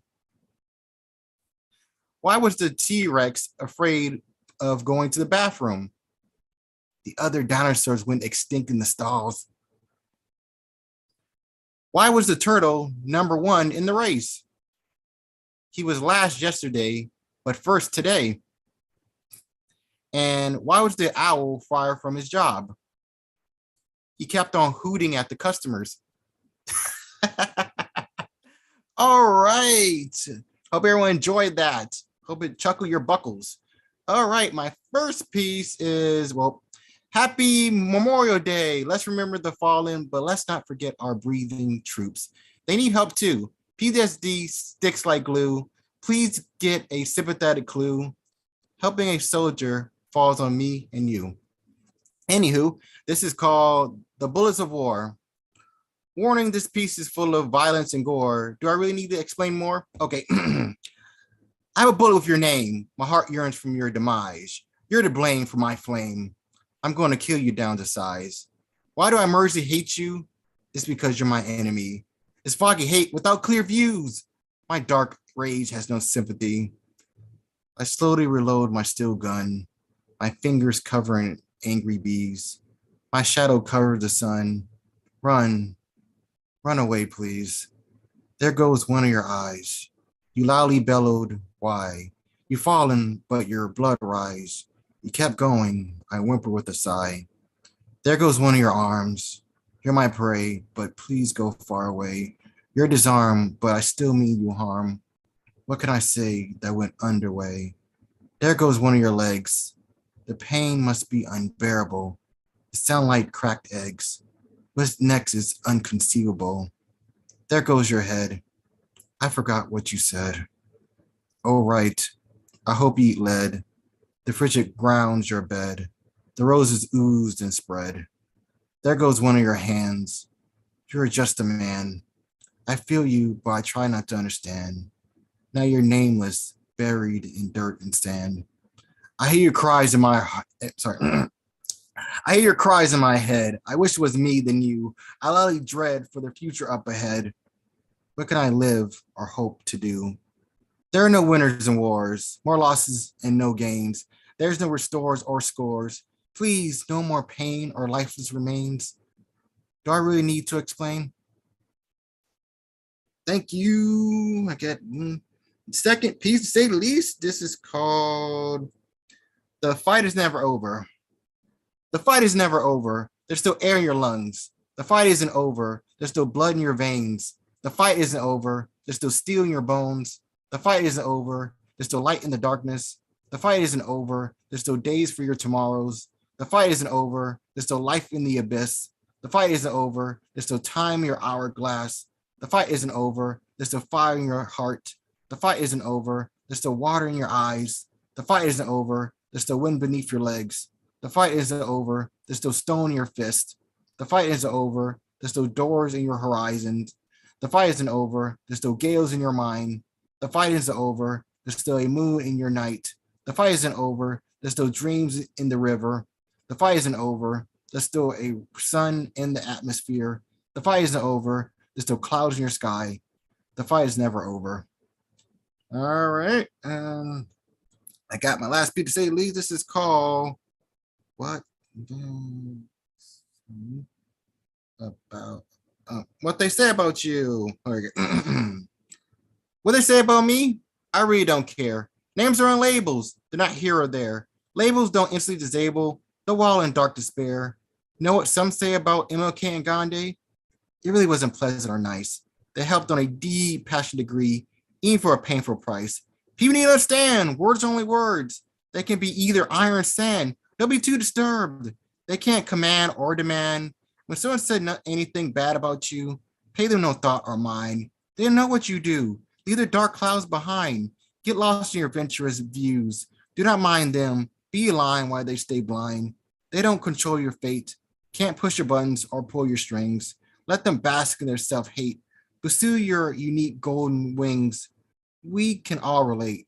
Your life is whatever you create. Thank you. Woo! Yes, all right, Ed. Doom Speedo Speedo, right? Well, I really hope got those messages there. Yo, do you got anything coming up you'd like to promote or any upcoming gigs? I have two Workshops? opening gigs. Next, I think next Wednesday, I'm hosting a Zoom movie night. So if you want to feed your theater delights, please come. It's free. We're going to show so many movies. And next Friday is supposed to be me, Ron, Mark Thompson, and Tiffany are supposed to be hosting our wonderful Ray of Sunshine. It's created by Bronx Office Fun Hub, and the word is right. So please come and make your Friday night such a delight at 9 p.m. Thank you. Alrighty, Ed. Thank you so much. We can't have an online mic without you, honestly. We'll just be missing that spirit for sure. I love you, brother, too. Thank you. And also, this is like behind the scenes. After every single open mic, I'm gonna put it out there. Ed always sends a really nice message the next day on Messenger, and I just think that's amazing. That's above and beyond, of gratitude. It's always really cool to get a nice messages like that the day after the online mic. So appreciate that as always, Ed. And yeah, just to kind of just show you the kind of guy he is. Alrighty then. Let us go on and keep looking at the list, and the list is right over here. I got a monitor right here. Okay. Let's see. We are gonna go from Washington D.C., where Ed was, to San Francisco, and we're gonna listen to some poesía from Tanish. Tanish was checking it out on YouTube earlier while getting ready and made it here, and so it's always great to hear what you're working on and bring to the table. Yo, what is up? Welcome back, Tanish. Hey, it's good to be back. Thanks for having me. So I guess I'll just get started. Let me just change that view too.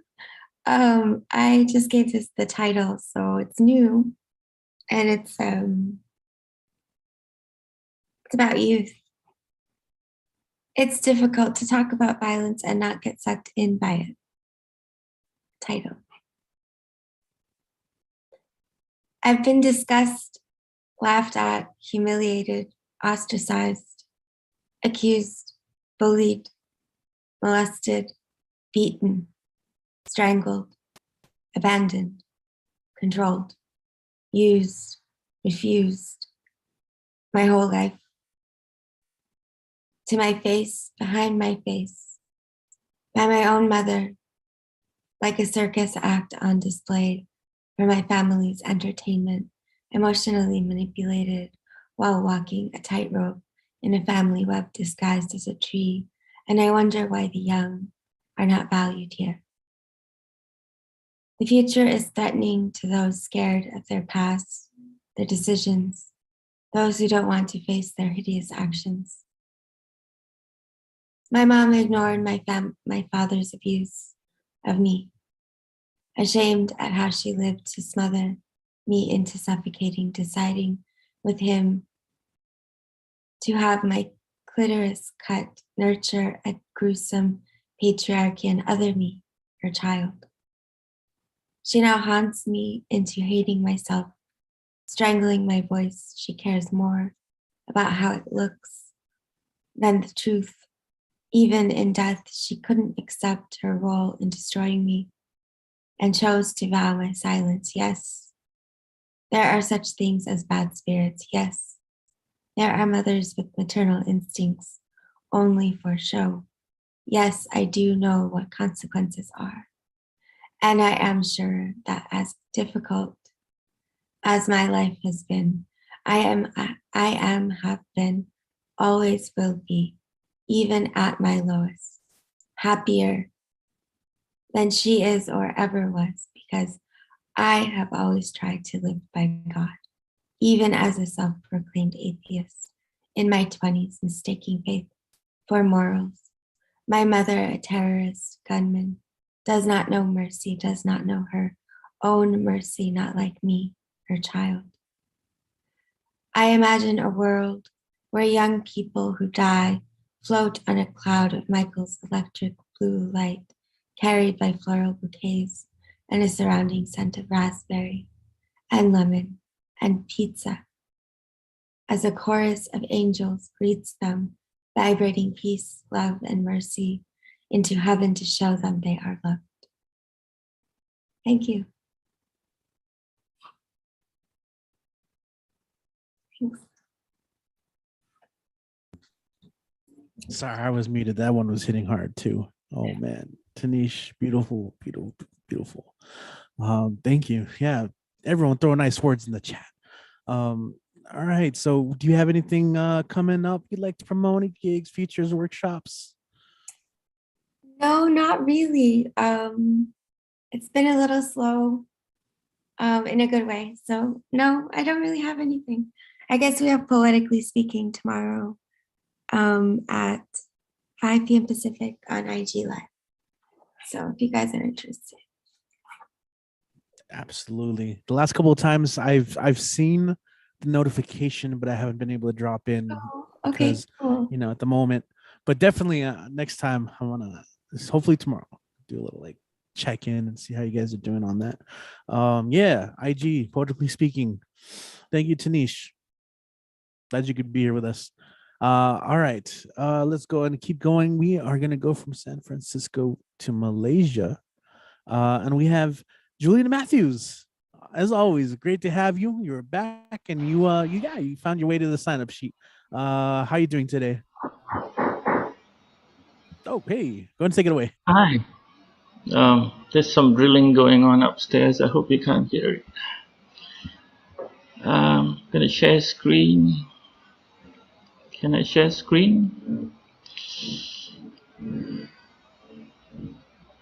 Okay, you're good to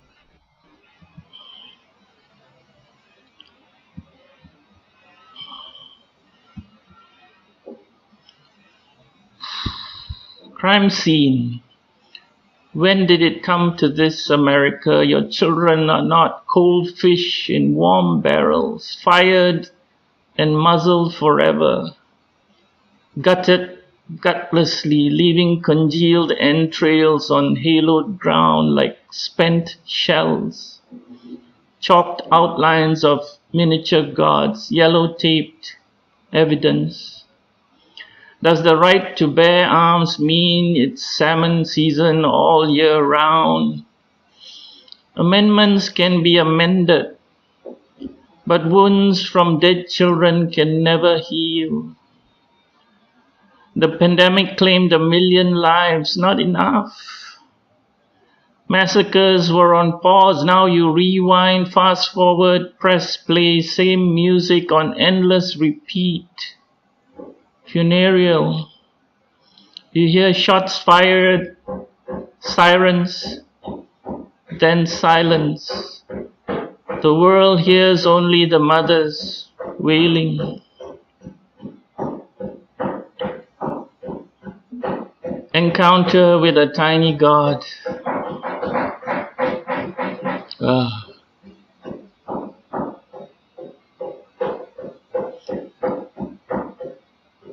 A young family with 2 children, all masked, were in the lift with us today. I wished the youngest, barely 2 feet tall, good morning, and she wished me back. When it was time for her to alight 1 floor above us and prompted by her parents, she said in a tiny voice, "Bye-bye." But as a bonus, she held her tiny hand to her tiny flowery mask, her smiley eyes all aglow, and blew us a kiss. There can be no better way to start your day. A reminder that even as we descend, we can be elevated. That innocence can defy gravity, pass through masks and walls, and tiptoe into steely hearts. It's the superpower we all had as children if we only allow the tiny gods within to grow up and ascend. I have a video, but there's some copyrighted music on it. Will that be an issue if it's on YouTube? Yeah, in the past it makes us cut out the video. Oh, then I won't play it. Never mind. Okay. Thanks anyway. That was it. Okay, that was. I mean, thank you for that. Can you too, maybe and I was- just recite the thing without the music? You Oh, recite no, it no. for- No? Okay, well, I put a link in the chat so you can watch it on your own. Thank you. okay, that sounds Oh, great. yeah, that'd be awesome. Appreciate that. Julian Matthews, thank you so much for even through construction, we're making it happen. It wasn't too bad because of the way the Zoom software works is like that. No, all those louder noises got kind of pushed back, especially when you were speaking. So it came through. Thank you so much. Awesome. Alrighty then, and also feel free to share any links that you have coming up. I know you have your link tree, which I will also copy and paste and share on YouTube. All right, cool. May, what is going on, everyone? Welcome back to the Stay at Home Open Mic. We are here. We got more peeps, so sit back, kick back, and relax. We have beautiful writers, poets, performers from all around the country still that we're going to visit. In fact, we are going to head back home to El Paso, Texas. We've already been there a few times tonight. But as always, he earned a new nickname after recent open mics. It Kukui for the comedians. It seems. You know him as Mr. Monday Night. Let's go and welcome Kit Ren to the stage. What's up, Kit? What's up, Richie? Yeah, like half the scene thinks I'm the boogeyman. It rules. Oh my gosh. They're so sensitive. It's the ones that talk the most about cancel culture that are the most sensitive when I say something. That's funny. That's weird. I wonder what that's about. Guess we'll never know. But I have two of mine and then a cover poem. And we'll get right into it. Shakespeare did not write his plays. Let me rephrase that so I don't sound crazy. Shakespeare did not write his plays down. There must have been some private jotting, but it was private. No scripts were given to the king's men because if there were scripts, then anyone could do these plays. And with copyrights still 200 years in the future, steps had to be taken against theft and the degradation of the business empire of Shakespeare. Along that same line of thinking, I am scared that if I ever try to write about our friendship's curved and generous contours, they will disappear or get cheapened, coarsened, misunderstood, given in mass printings to middle schools for preteens to shout uncomprehendingly before their embarrassed parents. Loopy adaptations will send us to Munich, to Cairo, to Glens Falls, New York, never thinking of changing the mild Dallas drawls. And down on their luck, academes grasping for tenure or a place on an Amazon bookshelf will see our shadows in every new trend, appoint us the founders of every new school, make us the parents of every new subgenre, find confirmation in us of the things they already wanted to talk about. And speaking of confirmation bias, conspiracies will arise, claiming that I am actually my own next door neighbor and that you are the hapless patsy of a pointless cabal. So, as another poet must have said, screw it. Art promises a ticket to immortality, but it's more like a coupon for a tombstone. I see no reason for us to be cheap or to plan ahead. They'll learn nothing of us. You can be absolutely sure of it.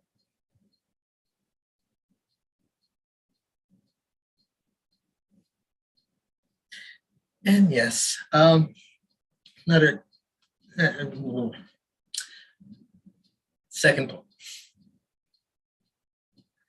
I remember a man at the Black Orchid Lounge who whispered to me like a fellow conspirator that poets are persecuted, that he was proud to be a poet, among poets in a dangerous time to be a poet. When he was arrested later that night, it was for public urination, not public verse. When I saw him a few weeks later, he was now a stand-up. His set was mostly about animal mutilation. And he told me with the pride of a new homeowner signing a contract that comedians were the last truth tellers. And he was proud to be a comedian, even as they were persecuted. His set was mostly about animal mutilation. They eventually blackballed him for plagiarism.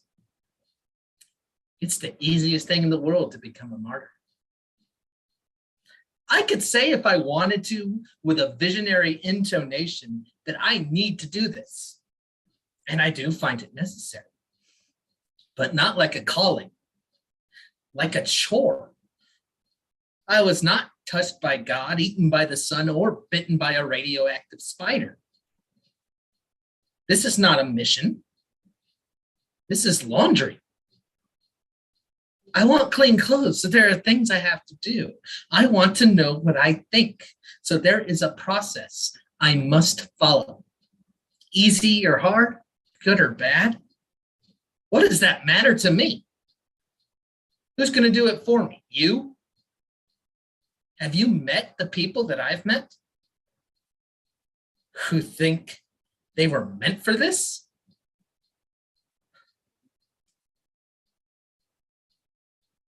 And now the cover poem. Yes, I was happy to cede Wilfred Owen to Michael for his hat poem tonight. I have chosen instead by, excuse my pronunciation, by Yehuda Amichai. I have chosen Memorial Day for the War Dead. Memorial Day for the War Dead. Add now the grief of all your losses to their grief, even of a woman that has left you. Mix sorrow with sorrow like time-saving history, which stacks holiday and sacrifice and mourning on one day for easy, convenient memory. Oh, sweet world, soaked like bread and sweet milk for the terrible, toothless God. Behind all this, some great happiness is hiding. No use to weep inside and to scream outside. Behind all this, perhaps, some great happiness is hiding. Memorial Day. Bitter salt is dressed up as a little girl with flowers. The streets are cordoned off with ropes for the marching together of the living and the dead. Children with a grief not their own march slowly, like stepping over broken glass. The flautist's mouth will stay like that for many days. A dead soldier swims above little heads with the swimming movements of the dead, with the ancient error the dead have about the place of the living water.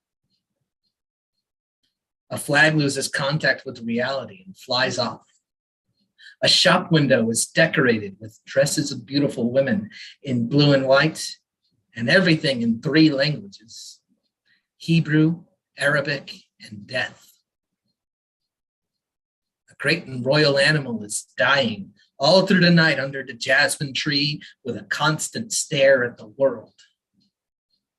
A man whose son died in the war walks in the street like a woman with a dead embryo in her womb. Behind all this, some great happiness is hiding. Nice, nice save. All right, man. You got your sheet with you? As always. A handy dandy cheat sheet. It is quite convenient. Twitter at Kit Runaway. Excuse me. Twitter at Kit Talk Sports. Instagram at Kit Runaway. Kofi.com/KitRen. Some essays about football. You can find me on Facebook. You can send me an email. You can drop something in the PayPal in the little tip jar. The Kofi also has a mechanism for donations if you think I deserve money. June 4th, Tumblewords. We're resuming after taking a weekend off, and we are going to be led by the very strong Michael Cindler. very excited to see what he has in store for us on June 4th. And yeah, I think that's everything. All right, man. Appreciate that. That was everything, and that was it. To flip the script. All right. Yeah, check it out. Mike Cindler. I was wondering what you're talking about earlier. I get it now. Okay. What's the workshop gonna be on? What's the title? It's gonna be cool. I forget. It's gonna be cool. I'll look it up right now, and I know it's advertising stuff. Alrighty then, we are winding down. We got 2 more performers that are signed up, and before we hit the closer, we're gonna go to LA and check in on our awesome Chicano poet, the Brown Buffalo Bluesman, man of many names. It's time for another Tez Talk. Let's go ahead and welcome Teso Somok back to the stage. What's going on, man? Hey, Richie, what's up? Are you done with school? Yeah, I was supposed to teach summer 1 and the class was canceled. So I've got extended summer break. Good. Maybe you'll get some more desert rituals out. True. Volume Right. 2, Volume 3, Volume 4. Absolutely. You know it, man. All righty. So I have folks can catch me on Instagram under Gaseous 2019. I'll drop some more info on the chat. And I was going to start out with a piece I finished today titled What Hummingbird Can Teach About Heart. Mother has always had a thing for shade plants, those elephant ear looking ones sitting in the corner of the house, the vining ones, Epipremnum aurum, the devil's vine, so named for its resiliency to survive its negligent owners and almost near darkness. For years, they have crawled up the walls with dark green leaves that bury their roots between the paint and the drywall. While most people harbor and rat pack decaying household knickknacks, not my mother. Her front porch is littered with wandering Jews, silver inch plants, zebra plants, peacock plants, philodendrons from the forests of South America, Southeastern Asian and Australian moth orchids blooming every year, flame violets, silver skies with their perennial sprouts, buckets full of shade-loving palm trees, Kentian palms, paradise palms, Burmese fishtail palms, parlor palms, dwarf mountain pines, and in the corners, good luck palms. Across the house, in recycled vases and containers, Chinese evergreens, snake plant, mother-in-law's tongues. In the bathroom, dumb canes, prayer plants, and fancy caladiums. She says, "Mijo, they're good for you. Se tragan eso que le dicen benzene." She's referring to their ability to remove indoor pollutants such as formaldehyde, trichloroethene, toluene, xylene, and benzene. A mother hummingbird chose to make her nest outside the kitchen window. Recognizing my mother's urban forestry skills, she chose to build her walnut-sized nest on the branch of an umbrella shade tree. "Mira cómo teje," she would exclaim at the nostalgia of her love to cross-stitch doilies and her fading vision and a mutual admirations of seamstress to seamstress. The hummingbird collected spider silk, abandoned ghetto mattress fibers, and lichen to bind the nest together and secure the structure to the branch of the umbrella tree. As my mother washed her dishes through the day, she would compliment her great weaving skills. "Mira qué bonito teje." Soon enough, she had the mandatory quota for an Anna's hummingbird, 2 oblong white Jordan's almonds eggs. For weeks, she quietly sat and warmed the nest till 2 hatchlings emerged. In the process, she had cut her weight in half. Mijo, ¿por qué no le compras un feeder in Amazon? Okay, jefa, will do. A couple of feet away, she set up the feeder so she wouldn't have to fly so far away from her huevitos, as my mother preened. Soon, she was flying again and bringing food to her bare, naked hatchlings, reverse throwing up through a straw. Mira que cochinos, my mother would exclaim when they occasionally projectile vomited at the window. When she was stuck with that annoying olla that everybody burns and no one wants to clean, nostalgia must have set in. Pronto se van a ir, qué sad. Mijo, don't forget to take care of my plants.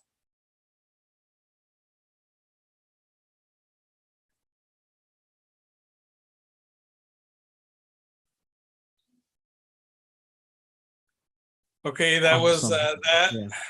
Richie. Really enjoyed that. That was awesome. Oh, thank you. I'm sure if you have a Mexican mom, she's got a house full of plants. All right, this is a it's a rearrangement, and I did it before, but let's try it again.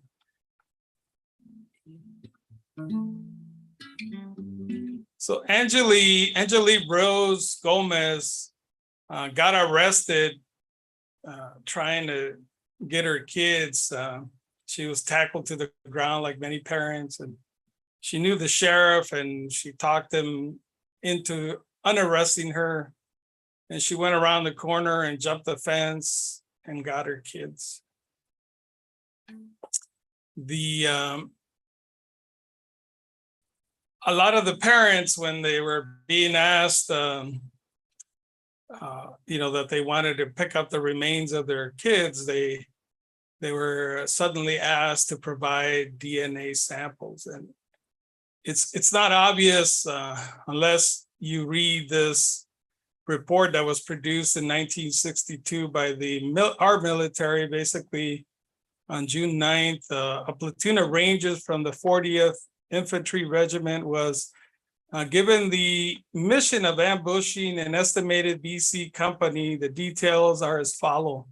Number of VC killed, 5. Number of AR-15s employed, 5. Range of engagement, 30 to 100 meters. Now imagine the classroom size is, 1/10 of this, right? And this is the reports. Back wound, which caused the thoracic cavity to explode. Stomach wound, which caused the abdomen cavity to explode. Buttock wound, which destroyed all tissue of both buttocks. Chest wound from right to left, destroyed the thoracic cavity. Heel wound, the projectile entered the bottom of the right foot, causing the leg to split from the foot to the hip. These deaths were inflicted by the AR-15, and all were instantaneous except the buttock wound. He lived approximately 5 minutes. And so the parents who were being asked for I'm pasting the link of the report so you can actually read it for yourself. And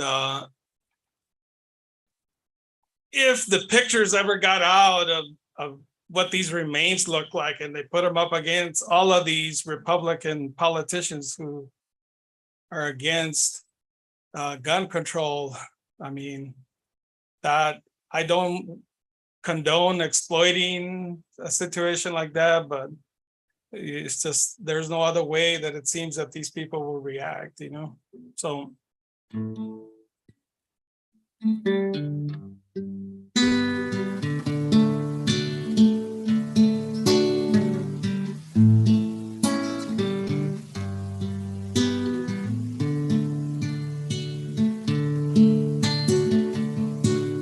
And the men who hold high places must be the ones to start to hold a new reality closer to the heart. to the heart. The blacksmith and the artist reflected in their art. They forged a creativity closer to the heart, closer to the heart. Philosophers and plowmen, each must know his part to sow a new mentality closer to the heart, closer to the heart. Lucia Garcia, Jelia Nicole, Silguero Joyce Carmelo, Lubamos Javier López, Neva Bravo Rogelio Torres, Tess María Mata, closer to the heart, closer to the heart. Jackie Casares, José Flores, Laila Salazar, Eli Garcia, who liked menudo, Maite Juliana Miranda Mate, closer to the heart, closer to the heart. Alexandria Rubio, Alicia Ramirez, Anabel Rodríguez, Eliana Cruz Torres, Amerillo Garza, McKenna Lee Elrod, and the teachers Eva Mireles, Irma Garcia, closer to the heart, closer to the heart. You can be the captains and we will draw the chart, sailing in destiny, closer to the heart, closer to the heart, closer to the heart.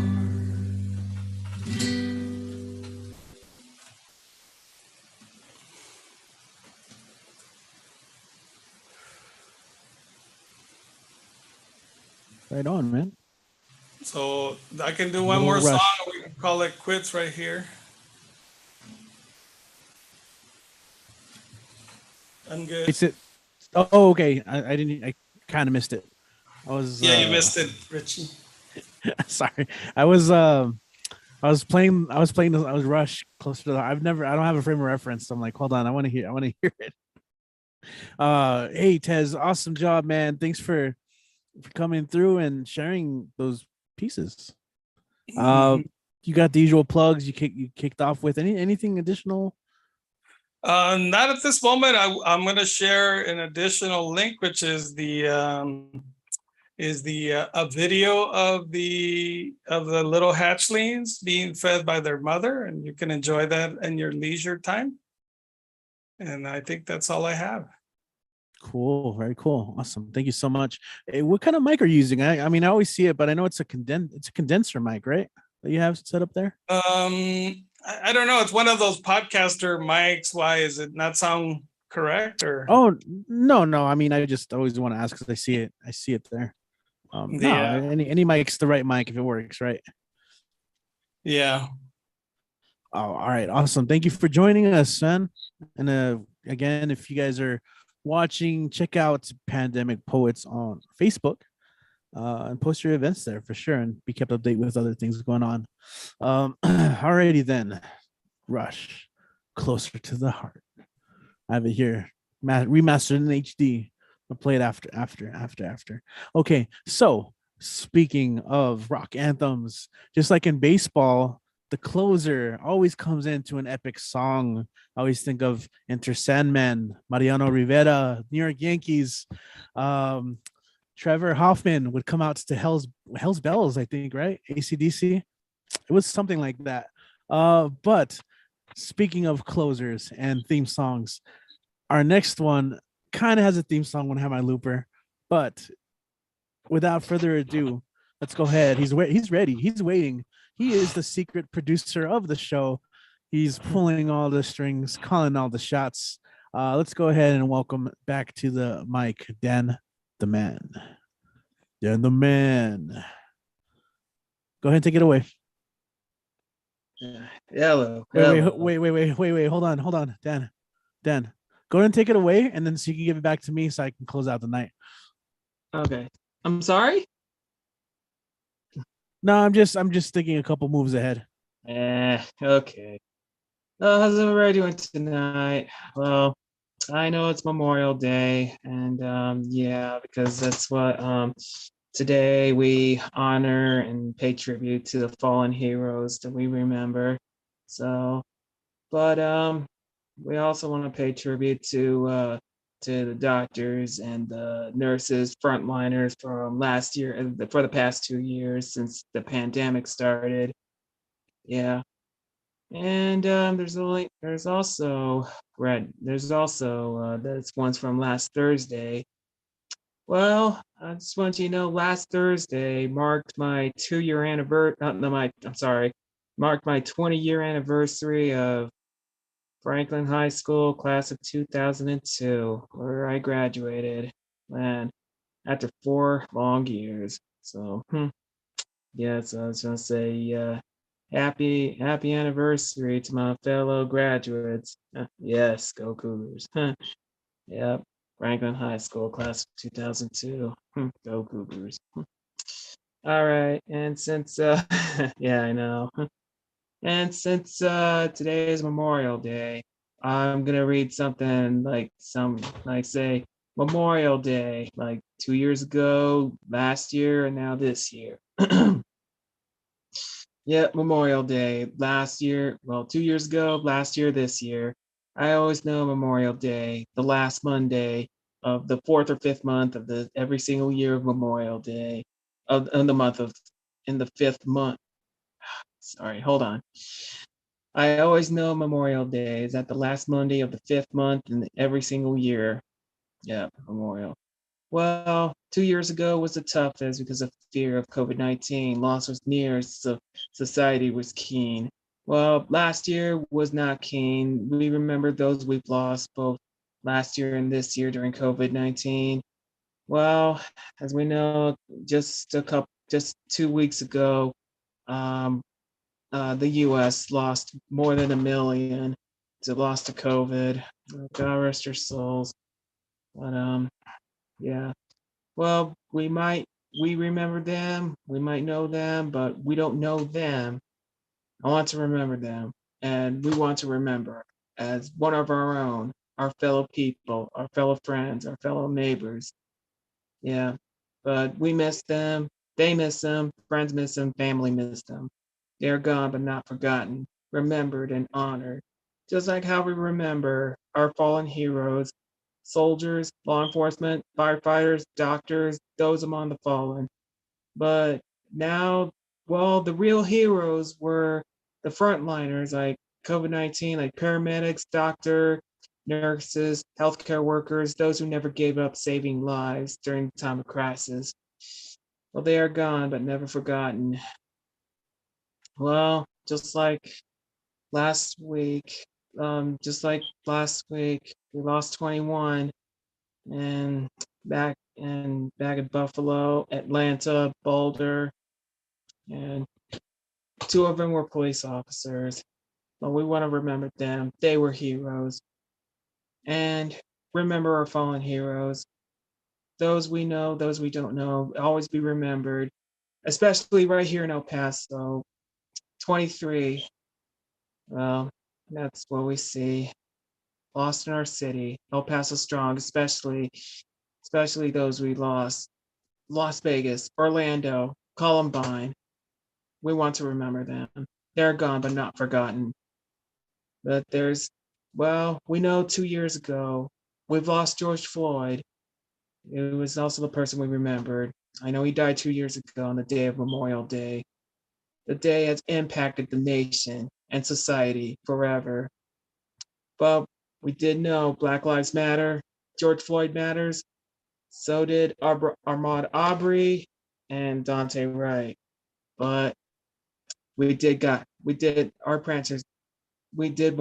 prayed one day for justice. Finally, our answers are prayed. We did got justice for George Floyd. We remember him and honor him on the Memorial Day. And that includes Dante Wright and Ahmaud Arbery. And yes, Black Lives Matter. Well, it was a bit of tough 2 years that we're still going through. I don't know how we're gonna ever get back to normal. It looks like I don't know if it's still normal. But we also want to praise Ukraine as well. So pray for Ukraine. But this is Memorial Day. Well, for the past 2 years now. Those were the day. We remembered those are no longer with us, but they're in spirit. Always with us. Still, they are gone, but not forgotten. Still remembered and honored on Memorial Day. And there's one pic I want to share you.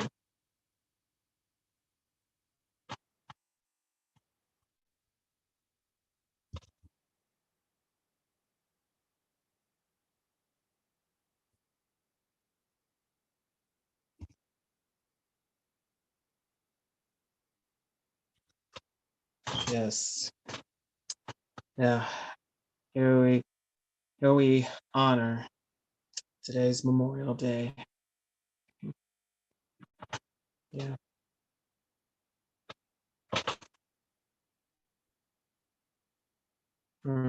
Yeah, I should have showed that one while I was reading my poetry on Memorial Day. So, what'd you think, Richie? Everybody?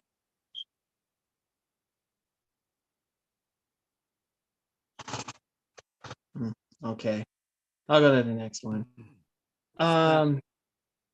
Okay. Last Thursday, we did celebrate Red Nose Day. Yeah, that's my next poetry from last Thursday. Red Nose Day. What is Red Nose Day? It is a day something special to say. It is for a clown, for a circus coming to town. No, not that day. Why we wear the red nose? Not to strike a pose. Where the day goes, who knows something about the red nose?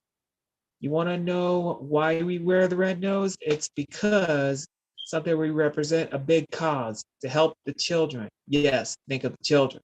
It is a day we want the children to play, to go somewhere, to go to school, to get help them have a better education, better home, better future, better life. It's all about the children all over the world at bay. Who knows? The red nose represent a big cause to help the children. And yes, think of the children to help all over the world. We want to help the children. So someone we know, someone we don't know. It's a big cause to help end child poverty all over the world, all over the US. Yep. Because that's the priority, the main ration, make a blissful donation for the cause to help end child poverty, one nose at a time. Round of applause. Therefore, on the last Thursday of the 5th month of every year, noses on for Red Nose Day, which was last Thursday. All right, y'all think? You just keep rocking the nose, Matt. Thank you. And the shades. I'll definitely looking forward for next year of 2023, Red Nose Day. All right. Cool, Dan. Thank you. So where can we find you online? All right up.